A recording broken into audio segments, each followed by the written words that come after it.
Good evening, everybody, and welcome into Homewood Field here on the campus of Johns Hopkins University. Just settling in for a big-time soccer matchup in Division III between the visiting Messiah Falcons and the Johns Hopkins Blue Jays, who come in at 7-3-0, 2-2 in the Centennial Conference, having won 2 in a row. They'll go up against the top-seeded in the land, Messiah Falcons, who come in unbeaten, 8-0-1 on the year and 1-0 in the Middle Atlantic Conference. And boy, what a treat this should be here under the lights in Baltimore. Starting in the net for the Blue Jays is Xander Lefevre, the sophomore, coming off a shutout victory at Muhlenberg just a few days ago. He'll go up against Connor Bell, the senior goalkeeper from High Point, North Carolina. And with that, we are underway here at Homewood Field. Starting defensively tonight for the Blue Jays is Tim Trinan, Brian Lenzer. You also have Liam Creedon now back in the game for the Blue Jays and back here at home for the first time since that red card just a few weeks ago. Here comes Creedon now, spreading out the field early up ahead for Griffin Cyphers, who sends this one for Yocker, and right away, Yocker and the Blue Jays get on the board first, and he buries it. Creedon to Yocker, 1-0 Jays, and it comes 29 seconds in to the first half. How do you like that?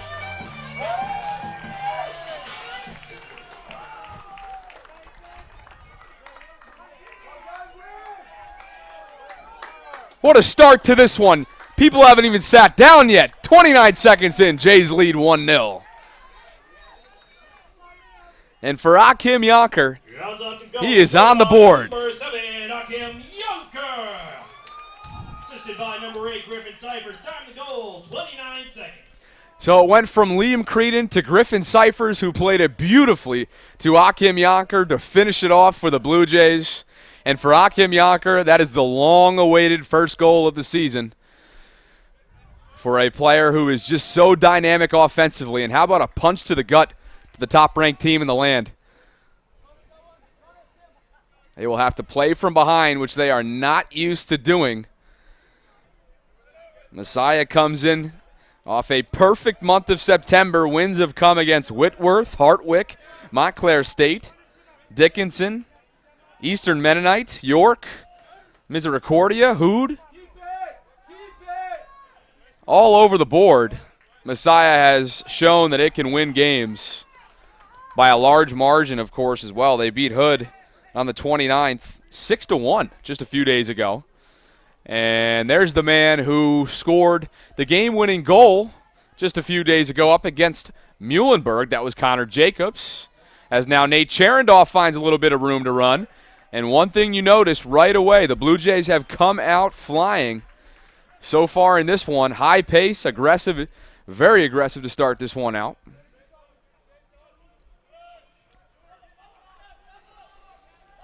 Two minutes into this one. Thanks for being with us here tonight. Bob Trossett with you on HopTV. And if you're just tuning, you notice that it's already 1-0. Thanks to Akim Yocker, assisted by Griffin Cyphers. Some of you may not even have been able to sit down yet. I haven't. Not after that start. As this one trickles on away from Rosenberger. And now Xander gives it back to him. Got to talk about this high-powered Messiah offense, and it all starts with Nick West, the 5'10 senior from East Hampton, New York. Leads the team in goals, but more importantly, he leads the nation in goals. He's been on an unbelievable pace so far to start out his senior season. 15 goals in 9 games. That's better than his total all of last season, where he scored 14 in 26 games. Just out to a complete tear for the senior. Blue Jays will have to keep an eye on him all night long. He enters the week ranked first in the nation with 1.67 goals per game, so very, very dominant for the Falcons. Griffin Cyphers now picked up by a couple Falcon defenders, including Joseph King, the 5'7 sophomore. As this one trickles away now, Blue Jays trying to keep it involved. Nate Cherendoff with a move. He's going to try and cross it in now. Instead, he keeps it away, and he runs out of space there as he goes out of bounds. Last touch by the Blue Jays. And now Connor Bell will handle the goal kick for the Falcons. Blue Jays have had some close contests all year long. They come in tonight having played its 4th game in 8 days. And after losing those 2 straight contests against Haverford and Gettysburg here at Homewood, they've gone on to win 2 straight. Last 4 games have been decided by 1 goal. And how about this? 7 of its last 10 games, Johns Hopkins, have been decided by 1 goal. So, very closely contested game so far in 2018 for Coach Appleby's squad, who comes in here in his 11th season at the helm. He goes up against Brad McCarty of Messiah in his 10th season. So a couple vets here against these 2 top teams. And we were talking about this in the press box just before. You come in here and beat a top-ranked team like Messiah, and you basically wipe clean those 3 losses so far, especially those 2 in the Centennial Conference. Messiah, top dog in the land, as I've mentioned, number 1 in the country. Lenzer now works with R.J. Moore. He's this week's player spotlight, R.J. Moore. 5'11" sophomore from Vienna, Virginia. There's R.J. Here he comes, trying to spread out the field a little bit, something that Coach Vanzella has stressed to this team. I talked to the goalie coach just before we got things started here tonight, and he said one thing that both men's and women's have been talking about this year is spacing, which leads to pace. Pace and spacing always go hand in hand, something that the Blue Jays have done so far pretty well here tonight through 5 and change.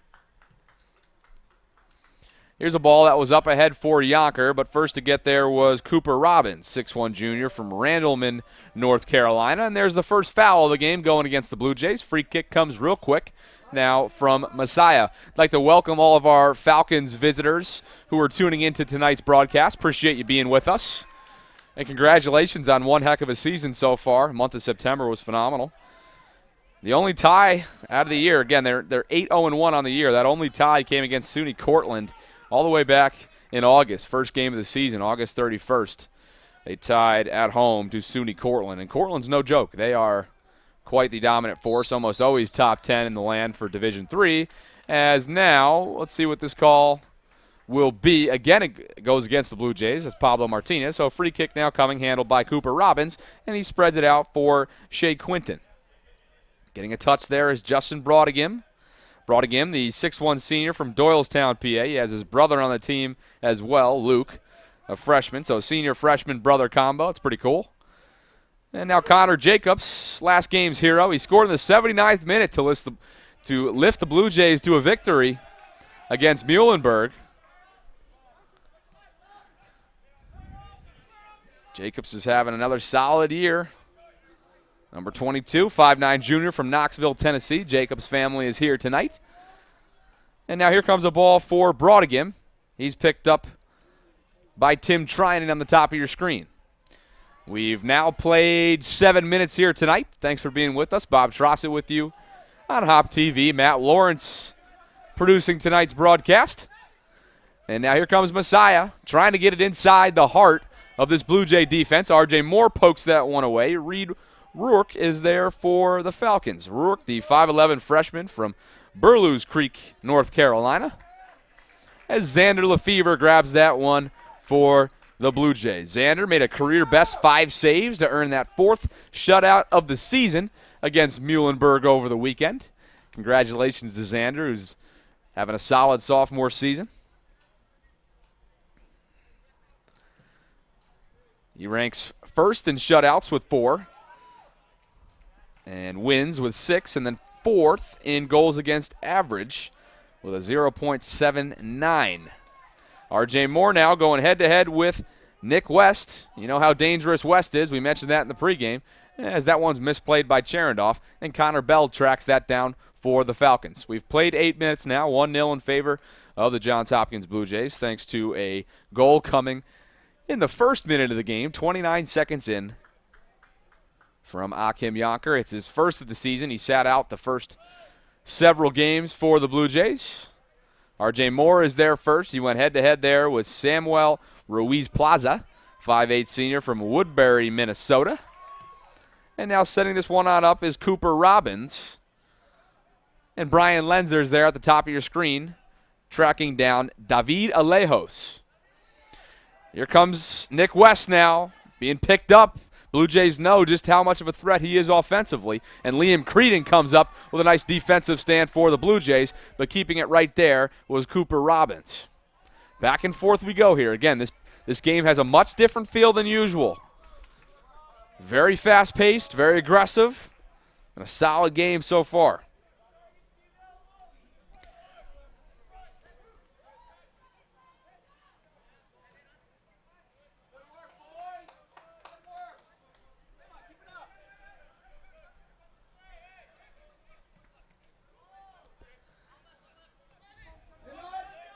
There's Jacobs. Sends this one for Yonker, who goes head-to-head there with Joseph King.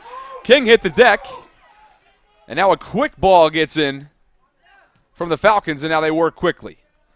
Groothoff fired it over. Saving it before it went out of bounds there was David Alejos, or did he? Don't believe so. That one snuck out of bounds right over the line, so a Blue Jay throw-in is coming. And as always, we encourage you to hop on social media. Let us know where you are and who you're tuning in for here tonight. You can tweet and follow me at Bob Trossett, MBCS. That's at BOBTROSSET, NBCS. If you want to hop on Instagram as well, I'm on there at Bob Trossett. Look forward to hearing from you guys. And, of course, read those answers aloud, as I always do, on the air. 10 minutes into this game, it's 1-0 in favor of the Blue Jays, hosting the top-ranked team in the land in the Messiah Falcons, who come in unbeaten, 8-0-1 on the year, with that tie coming against SUNY Cortland in the first game of the season all the way back in August. They had a perfect month of September, as I've mentioned, and really have not looked back. Here come the Falcons now, and sending this one through the uprights and up and away over Xander was Groothoff for the Falcons.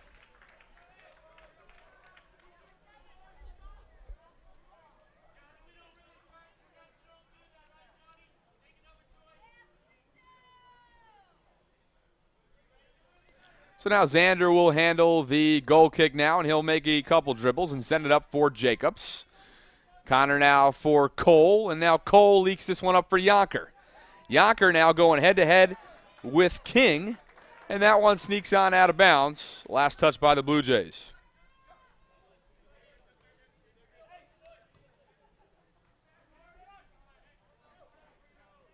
Ruark working with King. Now up ahead for Groothoff, and Rosenberger's there to steal it for the Blue Jays. Griffin Cypher's now working with it. Misplays that one, and getting in there was Nick West, who always seems to be everywhere. The Blue Jays have not beaten Messiah in the series history, coming at 0-4-1 overall. And this is actually the first time that Messiah has come here to Homewood Field.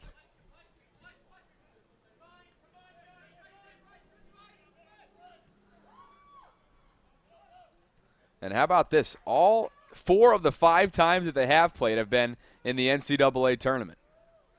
And then we remember last year, of course, the Blue Jays traveled to Messiah on October 6th, and they lost by a score of 1-0.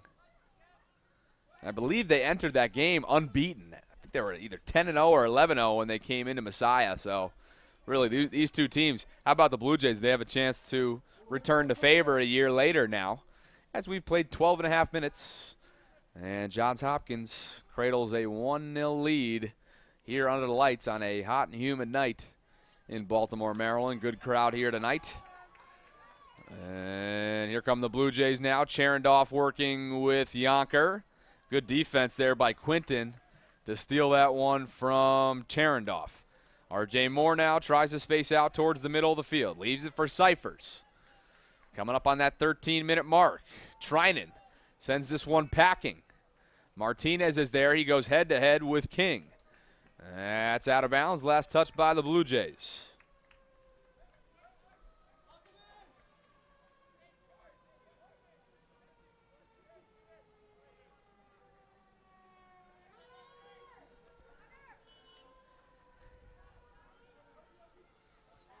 Falcons now working with it. Rosenberger's there, and he comes up and intercepts it for the Blue Jays. Leaves this one for Yonker, who had a one-touch, and Connor Bell hits the deck and grabs that one for Messiah. Nicely done from the senior.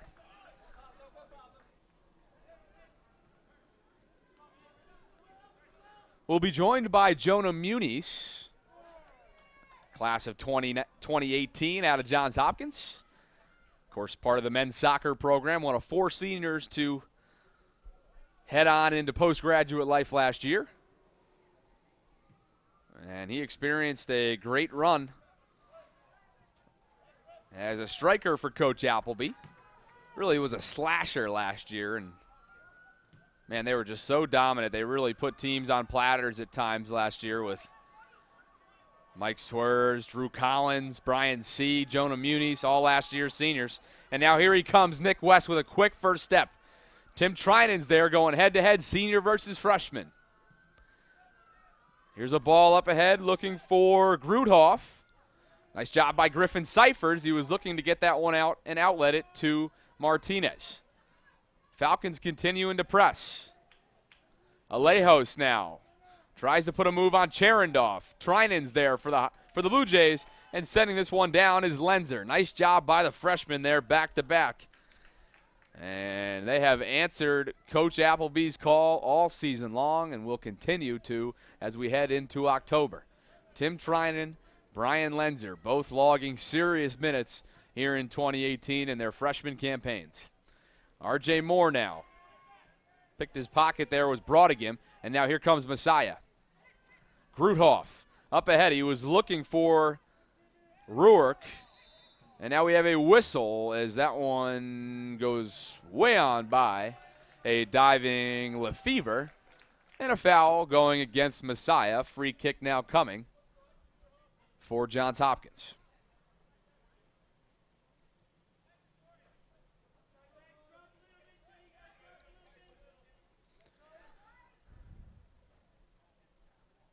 Xander sends one up for Cherendorf. Got a head on that one. He finds Martinez in stride.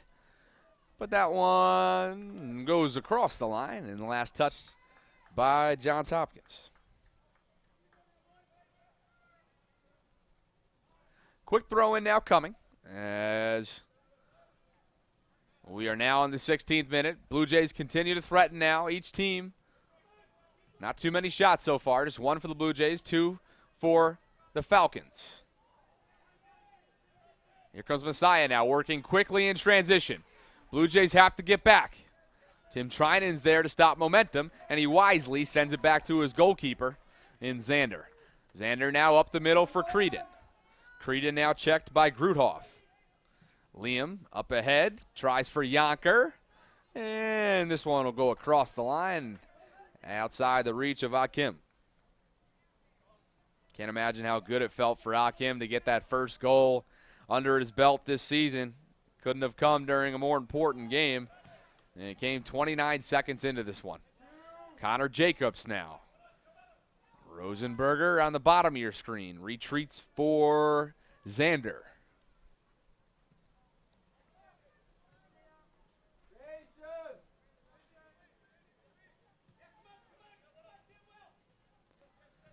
R.J. Moore now up ahead for Jacobs. And that one goes across the line. Last touched by the Blue Jays. Handling the throw-in will be Ruiz Plaza. And now here comes one for Joseph King. All kinds of time. Going back towards the middle of the field now. Spreading it out now is Messiah. Messiah has 45 shots and 6 goals against Hood, are the most the Falcons have tallied in a game since a 41-shot, 6-0 performance against Centenary, New Jersey, all the way back in 2016. Not that long ago. Shows you how dominant this team could be. That was in the NCAA tournament. So that goes to show you what this program's all about. If they're beating teams 6-0 in NCAA tournament play, you got to be legitimate.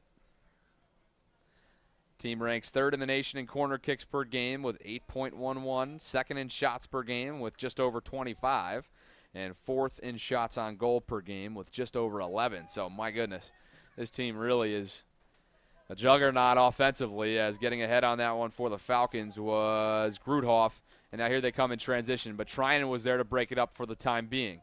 Alejos now at the top of your screen. He's tracking.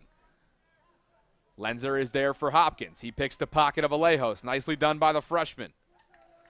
Again, a couple freshman-senior matchups so far that have been very compelling there for the Blue Jays. Lenzer and Trinan continue to dominate offensively. We've now played 19 minutes in this opening half of play. 1-0 in favor of Johns Hopkins.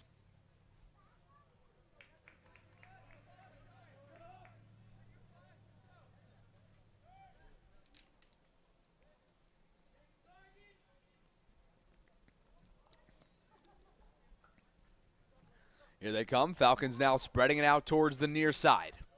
Rosenberger steps up on that one and intercepts. He's got Martinez on his left. He finds Jacobs right in front of him, who now retreats and leaves it for Cole again.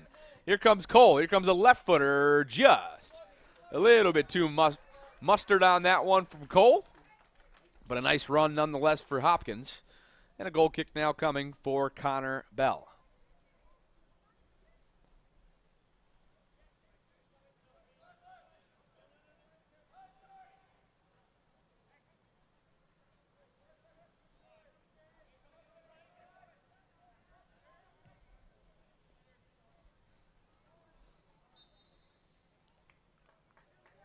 There's a whistle on the far side going against Messiah. Well, it looks like it was just out of bounds. My correction there. So a quick throw in for the Blue Jays now as Coach Appleby sends his first substitutions of the game to warm up on the sidelines. It looks to be Garrett Church, Alejandro McLean, Liam Moylan, and Jonathan Brown, all with pennies on. Getting warm, although it's not going to take much to stay warm in this weather. It is really humid out there in the mid-80s today. Pretty nice night, though, once the sun went down.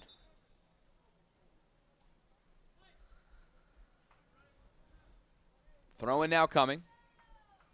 Connor Jacobs handles for Hopkins. Yonker was there, but also was Joseph King. Jacobs will bring it again. Man, he can really whip it. Martinez now coming up. He wanted a foul there on Cooper Robbins, and he was calling for it, but nothing doing. Martinez now with Yonker. Getting rid of that one is Cooper Robbins. Connor Jacobs is there now. Yonker. 50-50 ball. Yonker wins it for the time being. Sends this one for Jacobs. But getting there first is a speedy King. Back and forth we go here for the Blue Jays offense. Creedon keeps this one alive. Jacobs going head-to-head. Nice play there by Connor. R.J. Moore stepping up on it now. Trinan keeps it alive. Cyphers is there. Back and forth we go.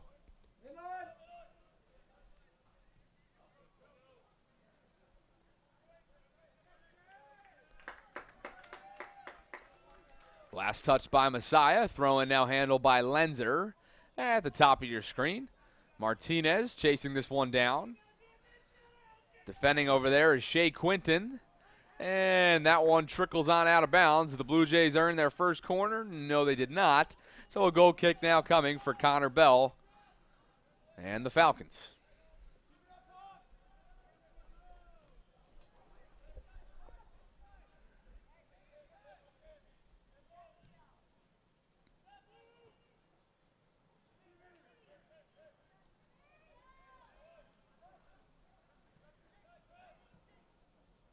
Here they come now. Nick West, 3-on-1. Cyphers is there right up in his space. West now sends it for Gruthoff. That one's deflected. Kim was there. Joseph King. Coach Van Zella standing by.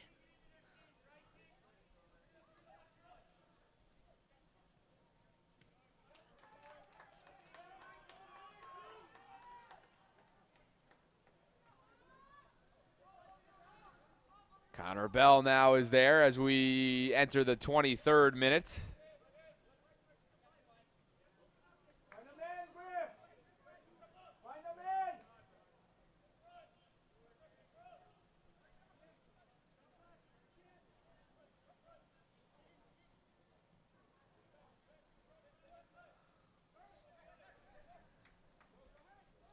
Ruiz Plaza taking his time.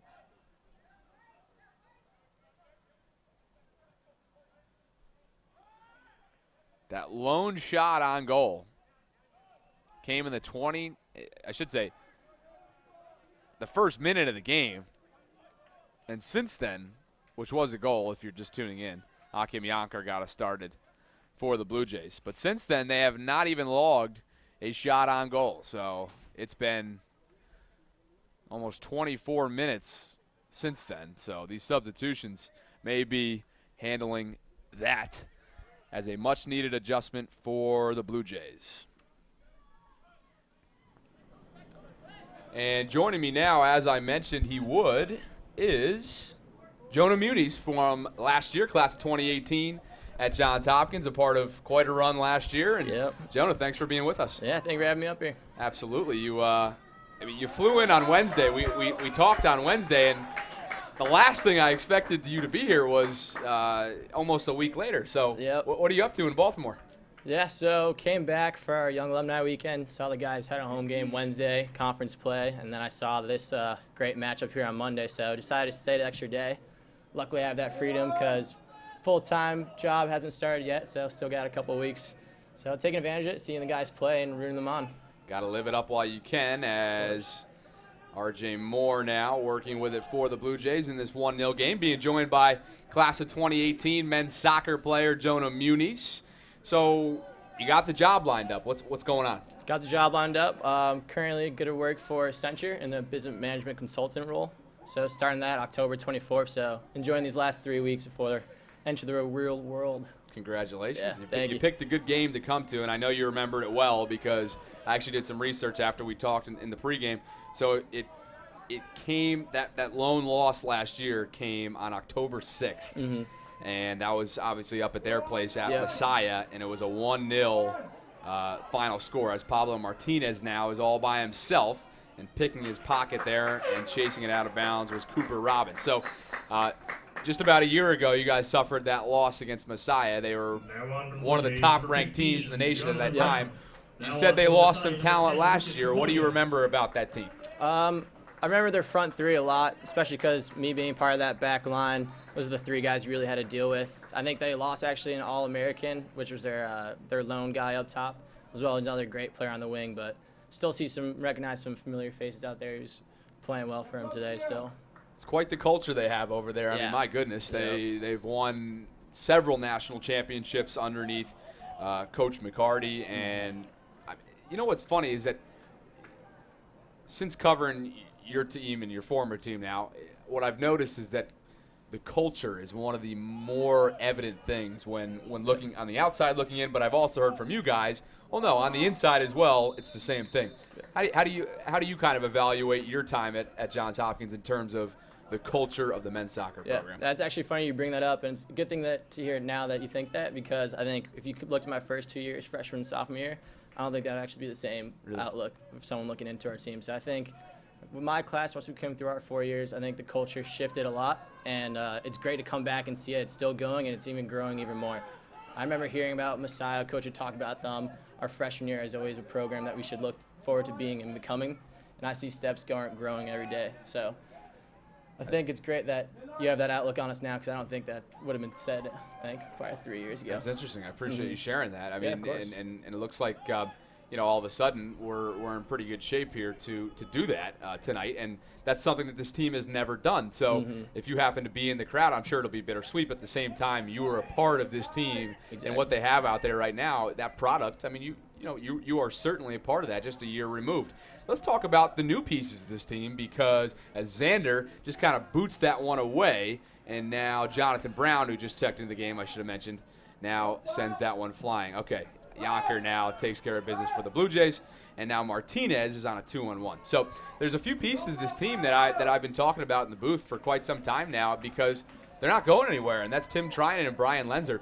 What have you seen from these guys so far through 1 month of play? I mean, they're really stepping up into a pretty good role for Coach Appleby.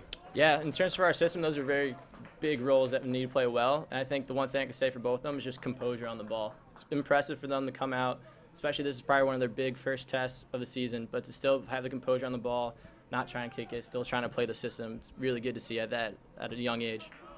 One thing that this team is missing, and I think it's it's pretty obvious if you take a look at the statistics. It's glaringly obvious. As now here comes a ball. Connor Jacobs is there, the hero from last game, and now he sends it for Lenzer. So this Messiah team continues to put their foot on the pedal here on the offensive side of the field. If you look at the statistics, there's no hiding from it. Shots are down. Offensive production is down. Obviously, they miss guys like you. They miss Drew Collins. From what you've seen so far, what are a few adjustments they can make offensively? I think a lot of the thing was just health towards the beginning of the season. I think Akim was huge for us last year, that him just blowing up and having an All-American type of year. So I think the fact they have Akim back, obviously we saw in the first 30 seconds of the game that was very nice. But looking at them at the beginning of the year, I think that's what they're missing. Also, Sebastian got hurt. He was supposed to play a really big role in this team on the other side of the field. So I think once these guys are coming back healthy and people in the middle are starting to play together and get a little more experience, I think the goals are coming. Joined by class of 2018 at Johns Hopkins, men's soccer player Jonah Muniz in town for a few days. Jonah, you know all about kind of figuring out injuries and working through them. What can you tell me about sort of inside the head of one Akim Yonker? Because when he missed the first slew of games in September for this team, and obviously they were not the same without him, as you just alluded to. As Tim trying to make sure that one doesn't get any farther for the Falcons as they continue to spread out the field here, really working this Blue Jays defense. Okay, bring us inside the head of Akim Yonker, who just scored his first goal of the season, obviously after a stellar sophomore season a year ago. I think at this point in the season, and because they're right in the middle of it, no one's at 100%. And I think Akim knows that. He's always been dealing with injuries with his ankle or anything else first 2 years I played with him. So I think a lot of those guys now kind of just got to grind it out a lot of the times. What they need is rest, and that's something actually they're not allowed to get right now with their intense schedule in the first 2 months. So I think right now it's kind of just fighting through, dealing with it, obviously taking breaks during the week, and coach is always good with, if you tell him you have an ache or a pain, you want to get some rest, he's usually fine with it. So right now it's just managing and pushing through. And you talk about that schedule. It's been an aggressive schedule. This is 4 in the last 8. So, and I actually talked to Michelle Santangelo last week about this, because I think both teams, and Coach Weil on the women's side and Coach Appleby for you guys, are very similar in terms of loving to use the depth. Why not? If you have it, why not use it? And it seems like both coaches have done that. Obviously, they did it last year with you guys. What's it like playing like for that? Because there's a lot of different combinations. There's a lot of different roles being played out there. Is that an advantage for you guys? Yeah, I believe so. I think Coach does a good job of always keeping different lineups. And in terms of our practices, it's never just the first team versus the reserves. Always tries to keep it up. No one gets comfortable playing with the same people. So then when you do need to switch it up, we're always there. And it's always a next man up kind of mentality. So, yeah. Joined by Jonah Muniz here for just a little while longer. Appreciate your time here tonight as you get ready to go back out to Chicago tomorrow. That one did it sneak on out of bounds? Let's see the call. Looks to be against Messiah. Let's see what Liam Moylan will do. Yeah, I think it just snuck over the line. So Moylan handles the throw-in as we approach the 33rd minute in this one. So, all right, so you're headed off to start working full-time. What's been the biggest transition to the real world so far, and especially being away from your team? I mean, this is something you came to know over 4 years. Yeah, no, fall is definitely a lot more open than it has been the last 4 years. But I think the biggest thing is just adjusting to not coming back home or back to Hopkins probably in August, as well as just having the amount of free time I have had. I spent a lot of time watching this, and you see how much you miss it when it's part of your life for so long, even before college. So just adjusting and having that much free time and trying to find a different identity outside of it. I can't even imagine, because you start thinking about the reminiscing that happens with this team, and especially last year. I mean, you said it too. Within the first couple of years, you guys weren't where you wanted to be. But when you left, that is exactly how you want to leave a team. Yeah. Obviously, you guys didn't finish up the way you wanted. How about NCAA tournament play? What's that like as a senior? Yep. All the emotions that run through your head. What do you remember about that last November? It was amazing. It was obviously my first experience, my 4 years. I knew coming in that was something that no one that I played with has actually done before. So one of the first things I did when I came back, I asked Coach, did they put the year up on the board? They finally did. I walked over, took a picture, sent it to my classmates. And we find a lot of pride with that, to come back, look up, and say, we left that where we wanted to when we came in here. So that was always a goal of mine, to put a year up for the Centennial and put a year up for NCAA. Fortunately, got unlucky in the semis last year for the Centennial, but put the NC up there. So That's what's up. Yeah. That's the stuff you remember, too. When you're coming back for all those reunions, you're going to see that thing. And it's going to flush everything back. Exactly. All right, last thing before you get you out of here, and you just kind of mentioned it, your fellow peers that are no longer here, too. That's Drew Collins, Brian C., and Mike Soares. You stay in touch with the boys. You guys talk about how bittersweet everything is, and what are they up to?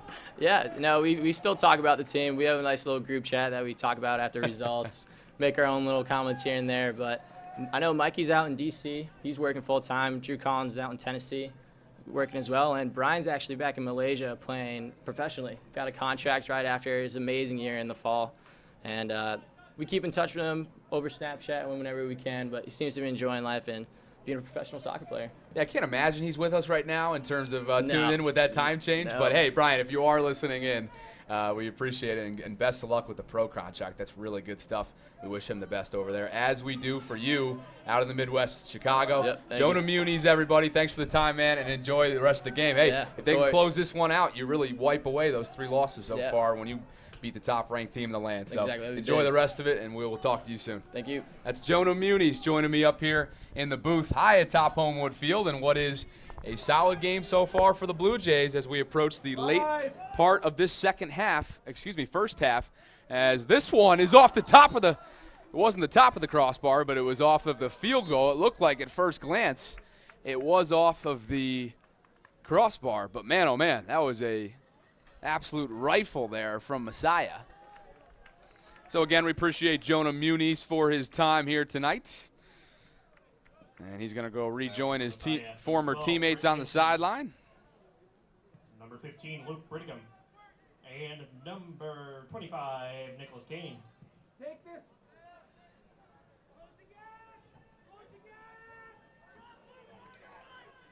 Here comes a ball now.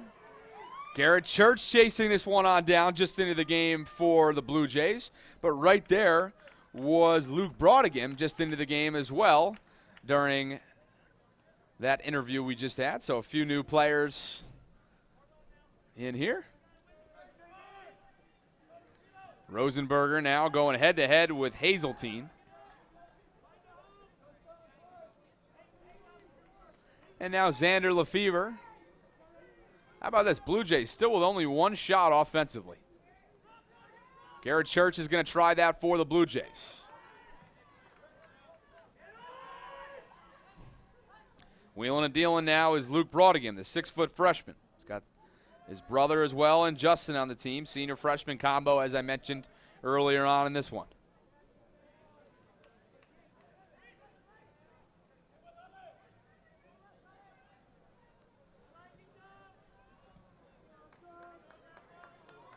Creedon now tried to keep that one alive for Brown, and he does. Here comes Jonathan now being tracked by a few Falcons. Jonathan now putting in second gear, and he hits the deck. And picking his pocket there was King. Cienciata now just into the game. Joe, 6'1" junior from Scotch Plains, New Jersey. And now this one is booted on out of bounds as we approach the 38th minute in this contest. Connor Jacobs now coming up on this one. Retreating now for Cooper Robbins. Alejandro McLean checks into the game as well for the Blue Jays. So several new bodies in there, fresh bodies for Coach Appleby.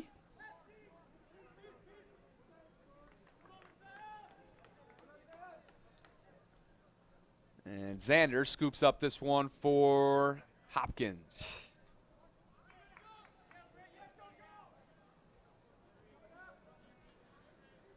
Well, hop on social media and let me know how you enjoyed our interview here tonight with Jonah Muniz, class of 2018 here at Johns Hopkins. Would love to know. We're doing that a little bit more this season, and we will continue to throughout October, looking to get some feedback from you all. You can tweet and follow me at Bob Trossett NBCS. That's at BOBTROSSET NBCS. If you're not on Twitter, of course, find me on Facebook or Instagram as well. Messiah now continuing to force the issue, but this Blue Jays defense has really been special here tonight.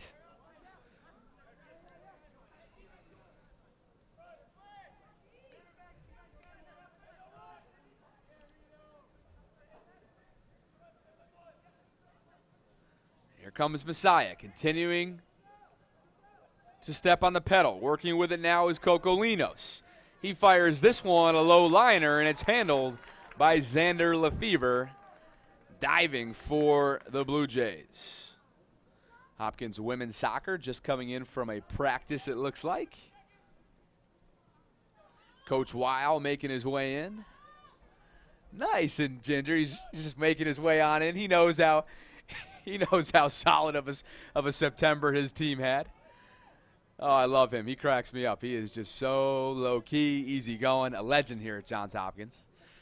300+ game winner here in his career. 20+ years. Whole lot of NCAA tournament appearances. And is really putting together a special season once again this year for women's soccer.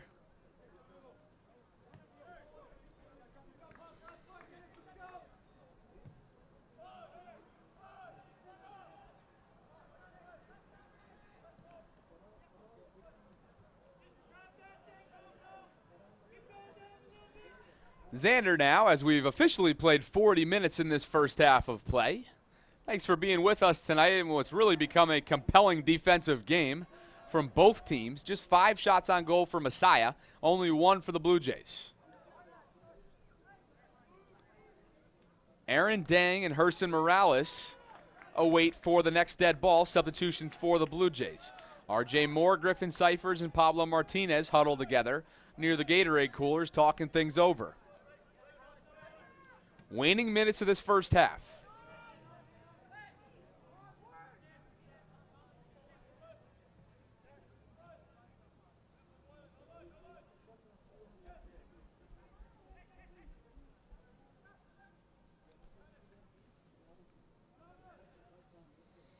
Here come the Falcons now, forcing the issue. Right there is Gruthoff. Garrett Church was there, but Xander snags that one for the Blue Jays. Nicely done by the sophomore. 4 minutes to go here in the first. Xander's taking his time. Coach Van Zella is down towards Xander's net, watching his every move. Goalkeeper himself for the Baltimore Blast. Congratulations to Coach Van Zella for winning another championship over the summer. It's the three-peat for Coach Van Zella. He's so humble, he never talks about it, but congratulations to Coach. As we come up on our 42nd minute here in the first half. Micah Fitz has checked into this game for Messiah. Now here on the break is Brodigan. Right there was Rosenberger, and he gets called for the foul, and the crowd can't believe it. And he can't either, as he talks this one out with the official as the clock continues to run. Under 3 to go. Here's a big momentum swinger now for Messiah. 42nd minute, they'll have a pretty good look at this one. Blue Jays will have to form the wall just inside this kick. Let's see who'll take it for Messiah.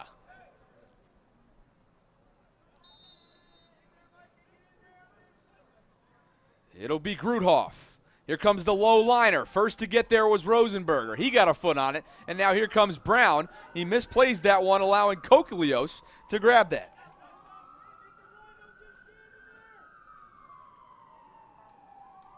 On the far side now is Quinton, trying to enter it into the heart of this Blue Jays defense, which has not allowed for very much here tonight.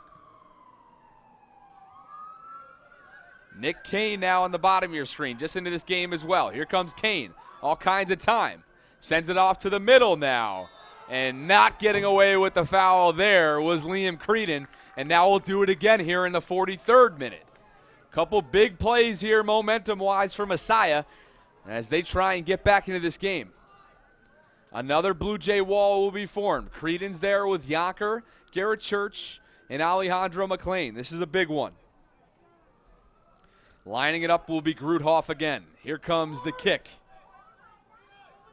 From the freshman, no less. Liam Moylan, Rosenberger. They will crash. West actually took it. Check that. That was Kokolios. My apologies there, but that one is out of bounds. Last touch by Messiah, Aaron Dang and number 27, Herson Morales. as Dang and Morales check into the game for the first time for the Blue Jays. So a nice solid half here, 1 minute away from a shutout half here, 45 minutes of play for Xander and this Blue Jay defense.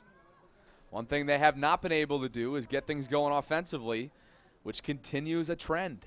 Just one shot on goal, and that was in the first minute of the game, 29th second of this game. And what a beautiful start to the game it was, too, with that pass initially from Creedon. Griffin Cyphers found it, who played a beautiful ball up for Hakim Yonkers, scoring his first game of the season for the Blue Jays. 30 seconds to go here in the first.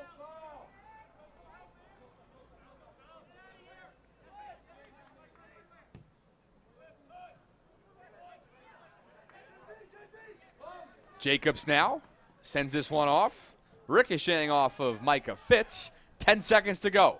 10, Nick West continues, and he lifts this one on out of bounds, 6, but saving it before it went out was Alejos 4, as the waning 3, seconds tick down here 1. in the first half.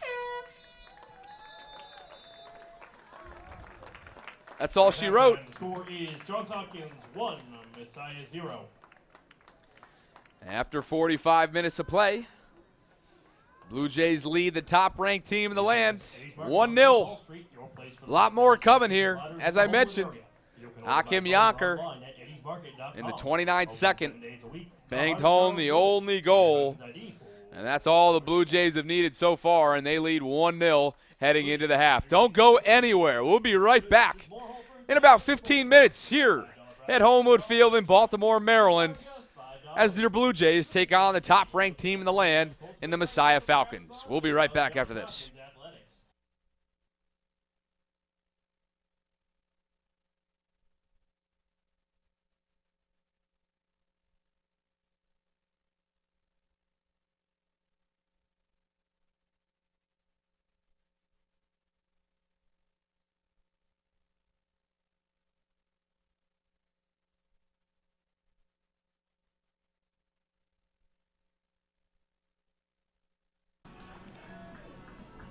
We're back for second half action here under the lights at Homewood Field. Bob Trossett with you on HopTV as we are just moments away from kicking off another 45 minutes in what has been a really defensive game here at Hopkins between the top-ranked team in the land, the Messiah Falcons, and, of course, your Johns Hopkins Blue Jays. The Falcons will start with it up top. And as they do, I am joined by a special guest here up in the broadcast booth tonight. And that's the head coach of the women's soccer team here at Hopkins, Coach Leo Weil. Coach, thanks for taking some time here tonight. Thanks for having me. Absolutely. You guys come in having won 7 games in a row and really just clicking on all cylinders. How do you evaluate the first month of the season? Well, it's been kind of tough because we took our team to Europe this summer, and when we got back, we only had 4 days to integrate our 12 freshmen with our team. And we played our first 5 games on the road. So I think, taking all that into consideration, I think we've done pretty well. You talk about that. It's one of the first things I saw when we announced the rosters here at Hopkins. 12 new faces, 12 new roles, Yep. Some stepping up into starting roles. How have you managed that as the head skipper? Well, I told them the first time I met with them that it was going to be a little tough with them since we didn't have a lot of time to look at them during preseason. But, a couple of them have really stood out. Rachel Jackson and Laurel Buck have been starting for us the last few games. And all of our freshmen are good. I told them the other day that just because they're not playing at this point doesn't mean they're not good players. So it's good news for us for the future. One thing I always think about when I think about your teams that you put together is depth, and you have that in the goal position. Yeah. And Caitlin Hendricks has really stepped up big when her number is called this year, just a game ago. But then you can also go to Robin Lipschultz, and that's typically what you did last season with Bess and with Robin. So, how do you kind of, as a coach, come to that decision? Is that something that is sort of developed throughout the first few weeks when you start practicing, or do you wait till gameplay? Well, Caitlin was my number 1 recruit this coming year, so I knew she was going to be a really good keeper for us. And Robin has done extremely well, too. So I definitely was alternating them in the beginning when we had a pretty heavy schedule of games. I wanted to give Caitlin some experience and also get Robin in there as well. So it's a real luxury to have 2 what I consider to be starting goalkeepers. joined by Coach Leo Weil of the Johns Hopkins women's soccer program here in Baltimore. And, Coach, you know a lot about Messiah, and that is the team that the men's side is playing right now. And, boy, are they a tough out, both men's and women's. Yeah, they are. I mean, both coaches have done a great job. They have a real advantage because they don't have football, so they really pour a lot of their resources into soccer. And they have great support from their fans up there. So they're always good. And, we like to play them because we like to play the best, and they're always one of the best. And as we were mentioning that, they just showed us what you can do. They drawed a foul there on Liam Creedon, so a free kick now coming. But they'll take that one back. Just a little bit of a quick start. What makes this team? I mean, you say pour a lot of resources into the program, but this has been a really long stretch of success at Messiah. Well, I think success breeds success, and you know, since they've been so successful, they obviously attract some of the top players. Here comes the ball. Connor Jacobs was there, first for Hopkins, and airmailing that one up and away was David Alejos. Well, they have quite a bit of talent on here, but they too can stick with their freshmen as well. So, you know, how do you speak to the young talent throughout the league? Well, I mean, I really think it has to do with the club system, and you know, a lot of the players we get as freshmen have had lots of good experience, have played in a lot of big games, so it's not that big of a step up for them. It's the same thing academically. You know, Hopkins is obviously challenging academically, but all these kids have taken hard course loads in high school, so they're used to that. You guys have. I'm looking ahead for your October slate here. You got Dickinson, you got Muhlenberg left, McDaniel, Swarthmore, Ursinus, Gettysburg, Franklin, and Marshall.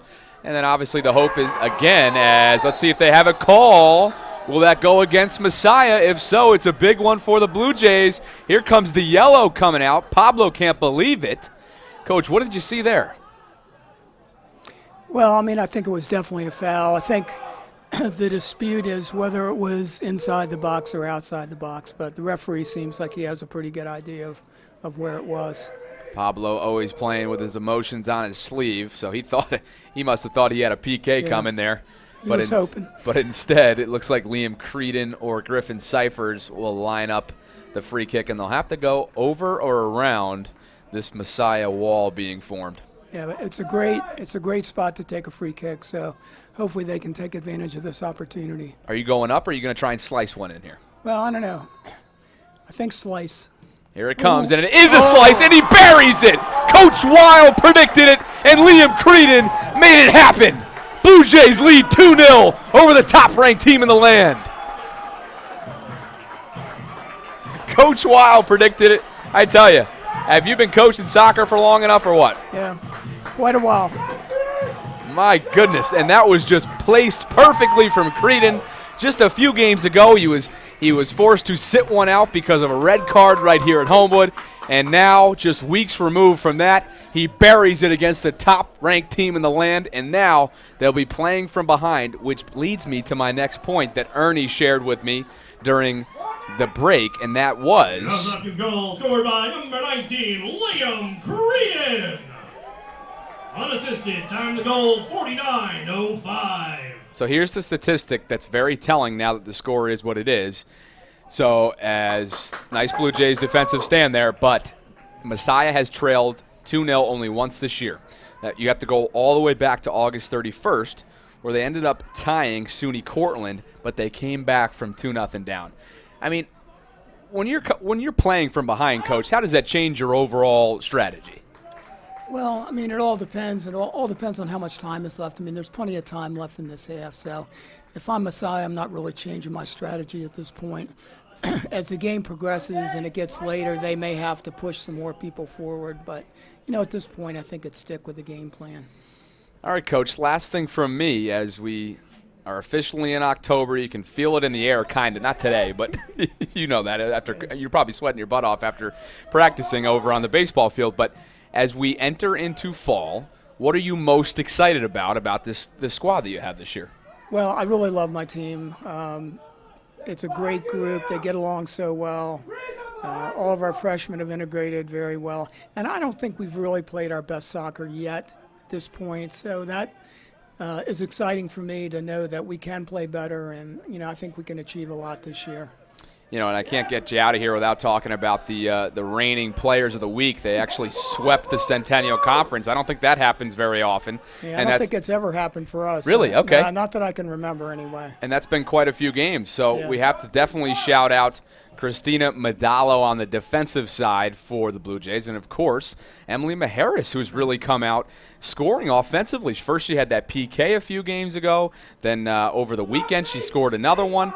How about those two taking home a nice little honor? Yeah, it's great. Emily has struggled a little bit in the beginning of the year, but, we've talked to her recently about being a little more offensive because she's so skillful. If she can get in the box, she creates a lot of problems for people. And Christina has had her best season by far, and it's all about confidence for her. And she's played so much more confidently this year, and it really shows in her play. Do you think that everything revolves around your defense this year? I think that's always the key. We've traditionally been pretty strong defensively. Before last year, I thought that we had given up a few more goals than I would have liked. Last year, we did very well, and so far this year, we've done well. So, we're going to score goals. If we can keep our defense strong, I think we're going to be in good shape. Well, they certainly have put you in positions to win all season long so far, headed, of course, Laurel Buck filling right in where Hallie Horvath left off. So congratulations so far. I know you got more work to do in your mind, and let's hope that I'm calling November soccer here in a month or so. That's the plan. All right, Coach, thanks for being. Thank you, and thank you for doing the games. I know our parents really appreciate having somebody calling the games. It makes it so much more interesting than having just a game with no commentary. So thank you for doing that. Absolutely. Well, you pick some interactive parents. They love their social media. They So do. thanks, Coach Weil. Thank I you, appreciate your time, and we will talk to you soon.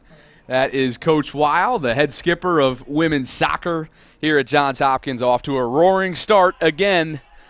And let's get back into the booth here at Homewood, as there have been quite a few developments since Coach Weil came on, and that started with, how about the goal that was scored by Liam Creedon? Just an unbelievable goal just moments ago. And the Blue Jays now, they just got to put up a defensive stand, and they will be in great shape here. But that's easier said than done, as I mentioned on the broadcast. Remember, you have to go back to August 31st when Messiah was down 2-0 to Cortland, one of the top teams in the land. And remember, they came back to tie that one, so they can play with deficits. And it should be very interesting here as Xander just falls down that one for the Blue Jays. As we approach the 54th minute in this one, again, I thank Coach Weil for his time here tonight, as he practiced just moments ago, came right from practice to join me up in the booth. And now I think he has his team lifting. So, man, they just don't stop. Practice, lifting. I mean, that's how you get to be one of the top teams in the land, and that's what the Blue Jays are.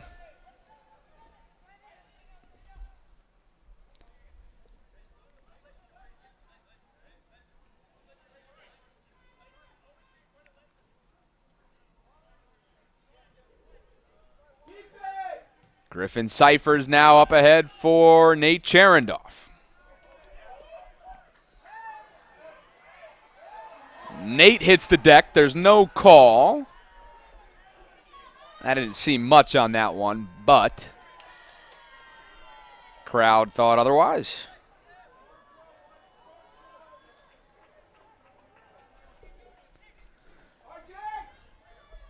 All right, what's the call here? Either a corner kick or a throw-in. It looks to be a corner, so Griffin Cyphers will step up and take this one for the Blue Jays. I believe this is the first of the game, and so it's a short one now to R.J. Moore. Moore now leaves it for Trinan. Let's see if he'll enter into the box. He does, up ahead. Lenzer was there, Martinez was there, and now he lets this one run out of bounds. Last touch by Messiah, and the throw-in will be handled by Jacobs for Johns Hopkins.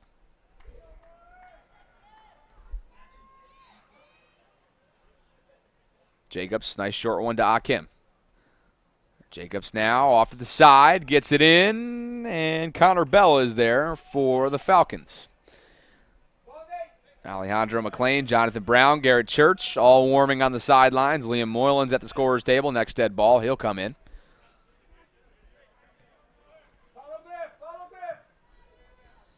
Reed Rurik now. Swen sends this one off to King, and now King at the top of your screen leaks this one on up, out past his man. That was Samuel Ruiz Plaza on the run.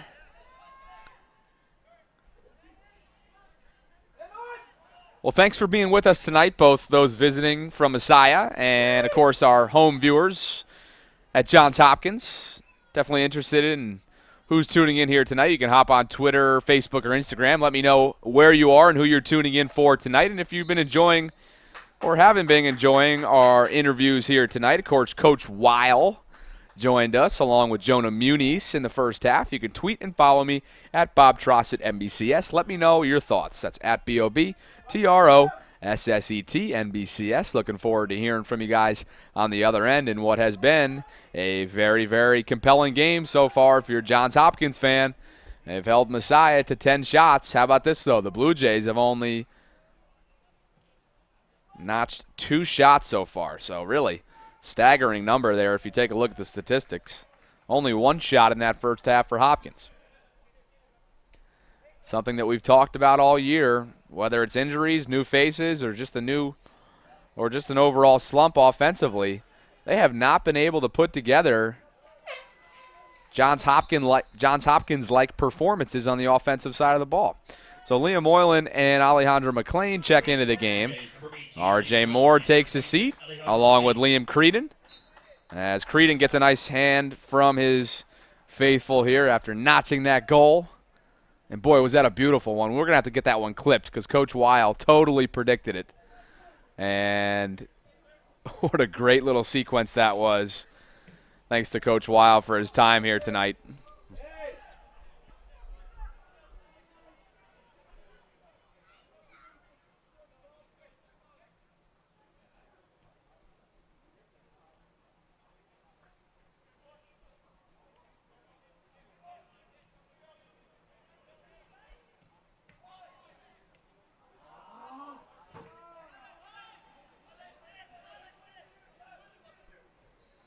Messiah now still forcing an issue now, but Alejandro McLean there picks the pocket, and now he sends this one on up just out in front of a cutting Martinez, and Connor Bell is there, who quickly gets it out to King at the top of your screen. Martinez everywhere, working nicely, and Coach Van Zella likes what he sees there.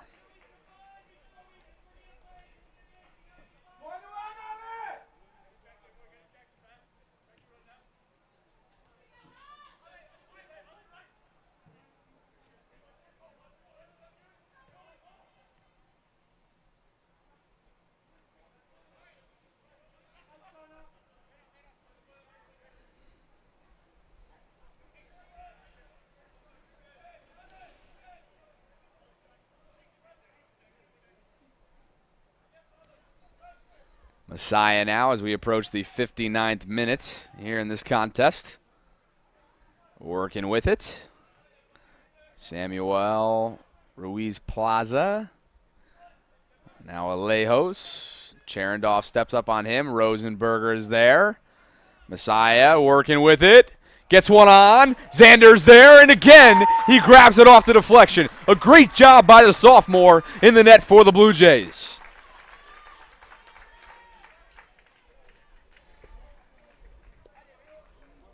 Really nicely done by Xander, who's coming off a shutout, and he's working on one right now against the top-ranked team in the land. Cherendorf tried to grab that one before it went out of bounds. He could not get there, as Quinton will handle the throw-in for the Falcons.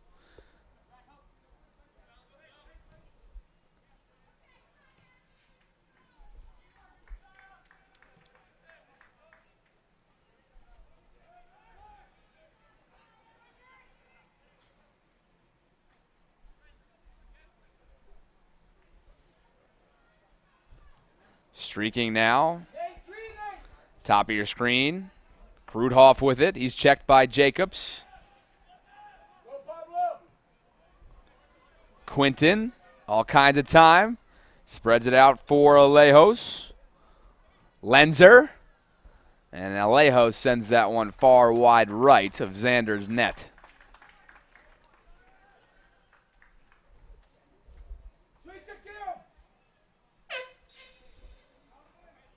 Messiah substitution incoming. It's Gruthoff. Luke. He will give his brother a rest. So Gruthoff in for Gruthoff.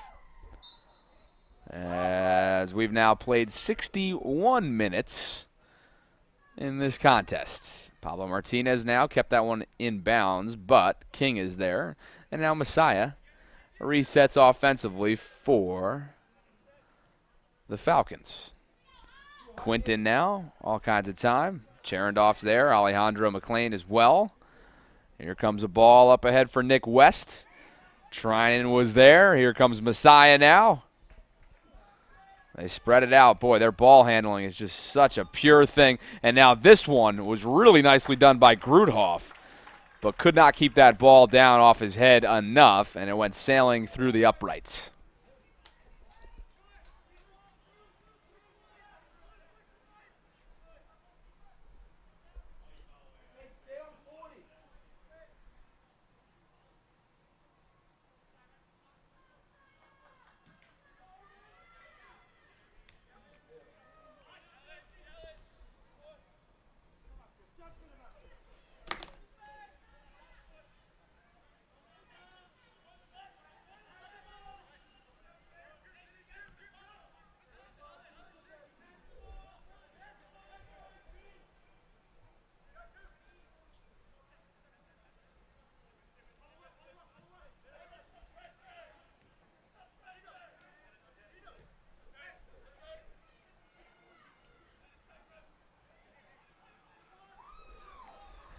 Messiah now threatening.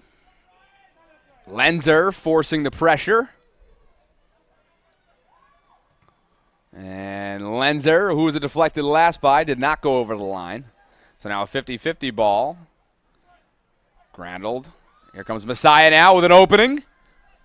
Blue Jays and Xander from point-blank range grabs that one off the foot of Nick West. Nicely done.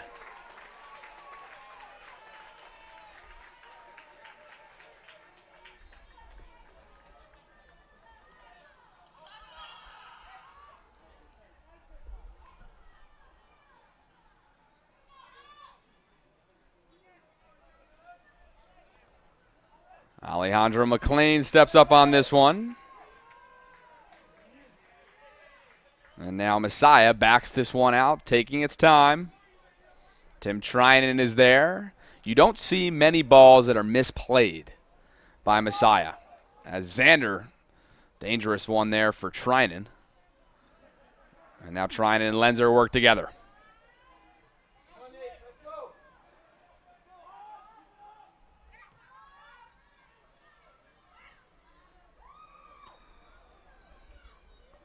Here comes West, and Xander's there again for the Blue Jays. Xander putting on quite a performance here in the second half. 14 shots now for Messiah, and not one past the sophomore.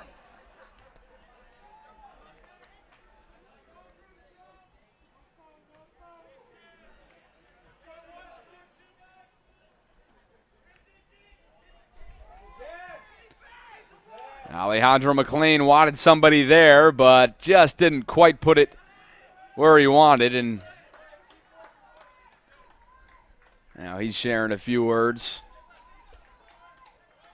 Cherendoff got tripped up there just for the time being. McLean keeping it alive. Martinez stepping up on it. He hits the ground.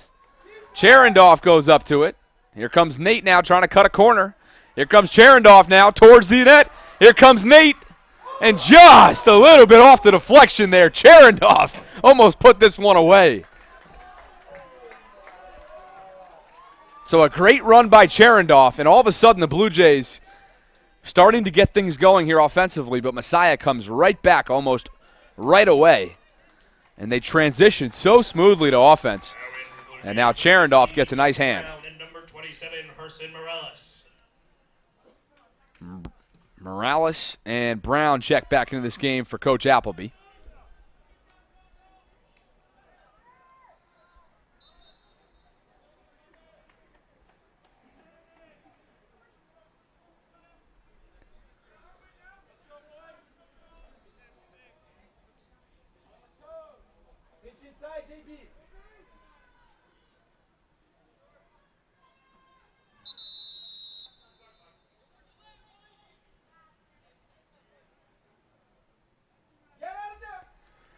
Free kick now coming, and Griffin Cyphers will handle the low liner up ahead for Herson Morales at the top of your screen.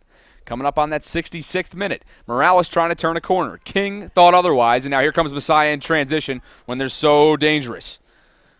Kokolios up ahead. Lenzer stops progression. Cyphers tried to body it, but he misplayed it. Now here comes Nick West. Dangerous. He goes head-to-head now with Trinan. He hits the deck, and now let's see what the foul, who that will be on. Great job by the freshman there to hang in against the top goal scorer in the country in Nick West. Careful there, deflected off of Xander. And now Messiah continues to force the issue. Xander has to maintain his composure here in this one. He really has. He's still working on that shutout. Really coming together in the last few games for Coach Appleby. Lenzer gets a nice foot on that one. Airmails this one. Yonker got pushed from behind there by Kokolios. And now here comes Herson Morales. Morales with only one to beat. Puts one on it and just fires it wide left. And Coach Vanzella can't believe it.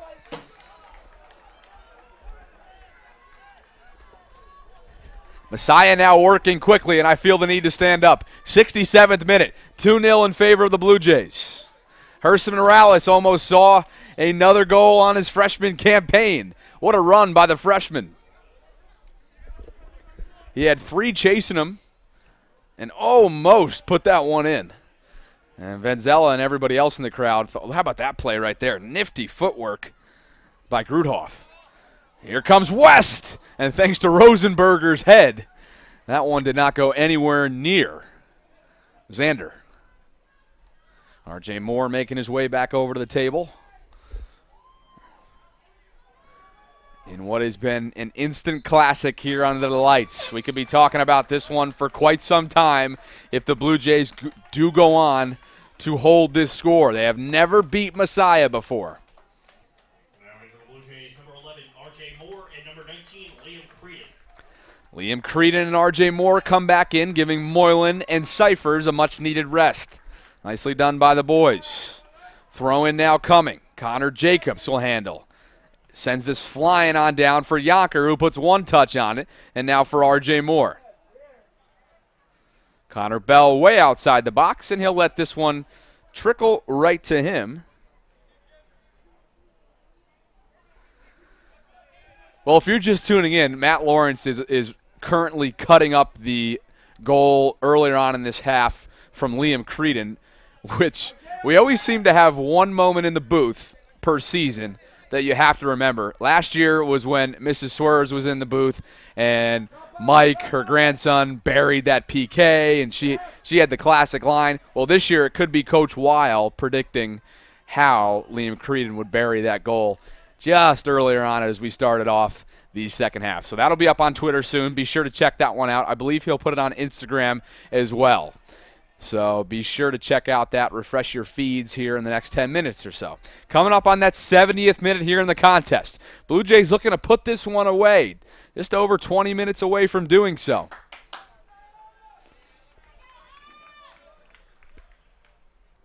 Quick throw in now. Messiah working with it. Yonker. Instead, read work now. He finds Quinton. And now Jonathan Brown applying the pressure. Lenzer's there. He's on West. West, Rosenberger does what he does so well. Picking up and intercepting that pass. He finds McLean now. Here come the Blue Jays in transition. McLean now up ahead for Brown. Nicely played, but right there getting there first was Quinton. Brown and Quinton going head-to-head. Very aggressive here on the near side. Brown now finds Rosenberger, and stepping up there nicely defensively for Messiah was Justin Brodigan. Under 20 minutes now in regulation. Morales up ahead for Brown.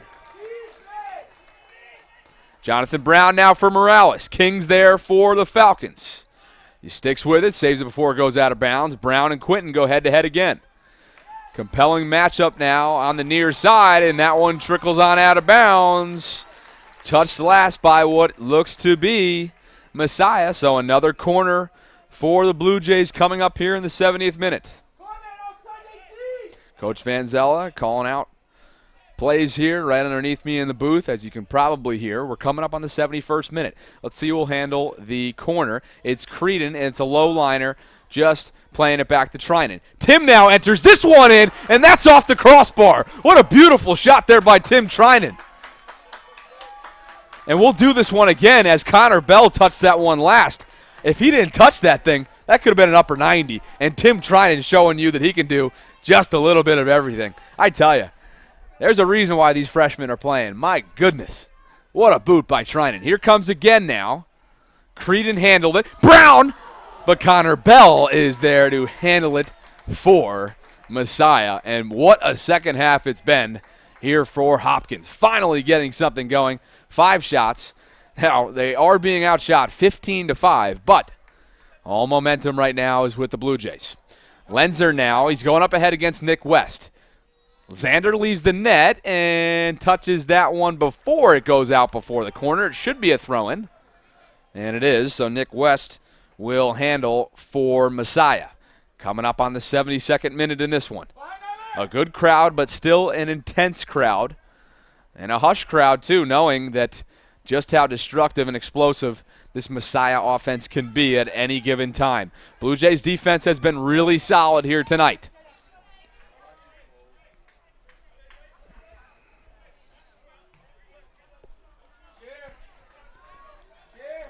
Coach Van Zella calling for the shift defensively. Creedon stepping up on this one, and now sent on down, trying to save it before it go out of bounds, and he does. Reed Rourke. Rourke, all kinds of time, enters this one on in. Rosenberger was there to deflect. Now McLean has it. He spreads it out for Herson Morales. Herson up ahead, misplayed that one to King. And we'll stay right here with Messiah for the time being, but Creedon off to Morales. Here they come. Connor Jacobs.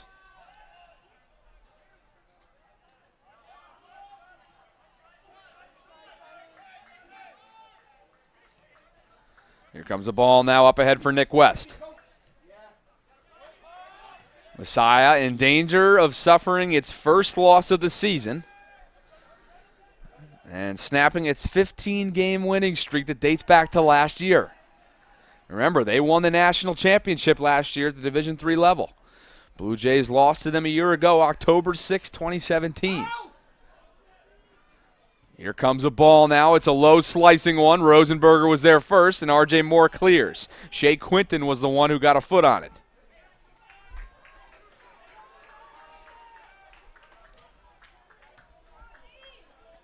Nick West now with it. Cooper Robbins being chased by Yonker, who seems to be a little bit fatigued now for the Blue Jays. King at the top of your screen, giving some little bit of chase now is Morales. And now here comes Messiah with a little bit of room to run. Nice play here by Ruiz Plaza. He checks it out now, and now the Blue Jays retreat. Lenzer rejects this one, and Jonathan Brown now kicks it into gear. Here comes Jonathan. Brown gets away with a couple there, and finally, the second time, he might have been able to get away with one the first time there, but Jonathan Brown gets picked up for that foul right there. But, oh, we almost saw the ultimate run by Jonathan. I've been waiting for something like that. Jonathan in the open field is a special thing to watch. McLean comes up on this one. Quinton trekking his way on down. R.J. Moore's there. And now Jonathan spreads it off for Lenzer. Back to Brown as we approach the 75th minute. 15 minutes left in regulation. 2-0 in favor of Johns Hopkins. Under the lights here, a non-conference matchup for these two teams. The one you circle if you're Johns Hopkins. Every year, Messiah is circled. Morales now plays this one with his head. King's picking him up. They're going head-to-head now, and he gets smothered up by this Messiah defense, and now here come the Falcons. Morales giving chase. Connor Jacobs there to disrupt momentum now for the Falcons. Garrett Church and Nate Cherendoff set the check back in, along with Micah Fitz for the Falcons. Hakim Yonker takes his seat for the Blue Jays. He looks to be, like I mentioned, just a little bit fatigued now, not having had the reps that all the other teammates of his had this year.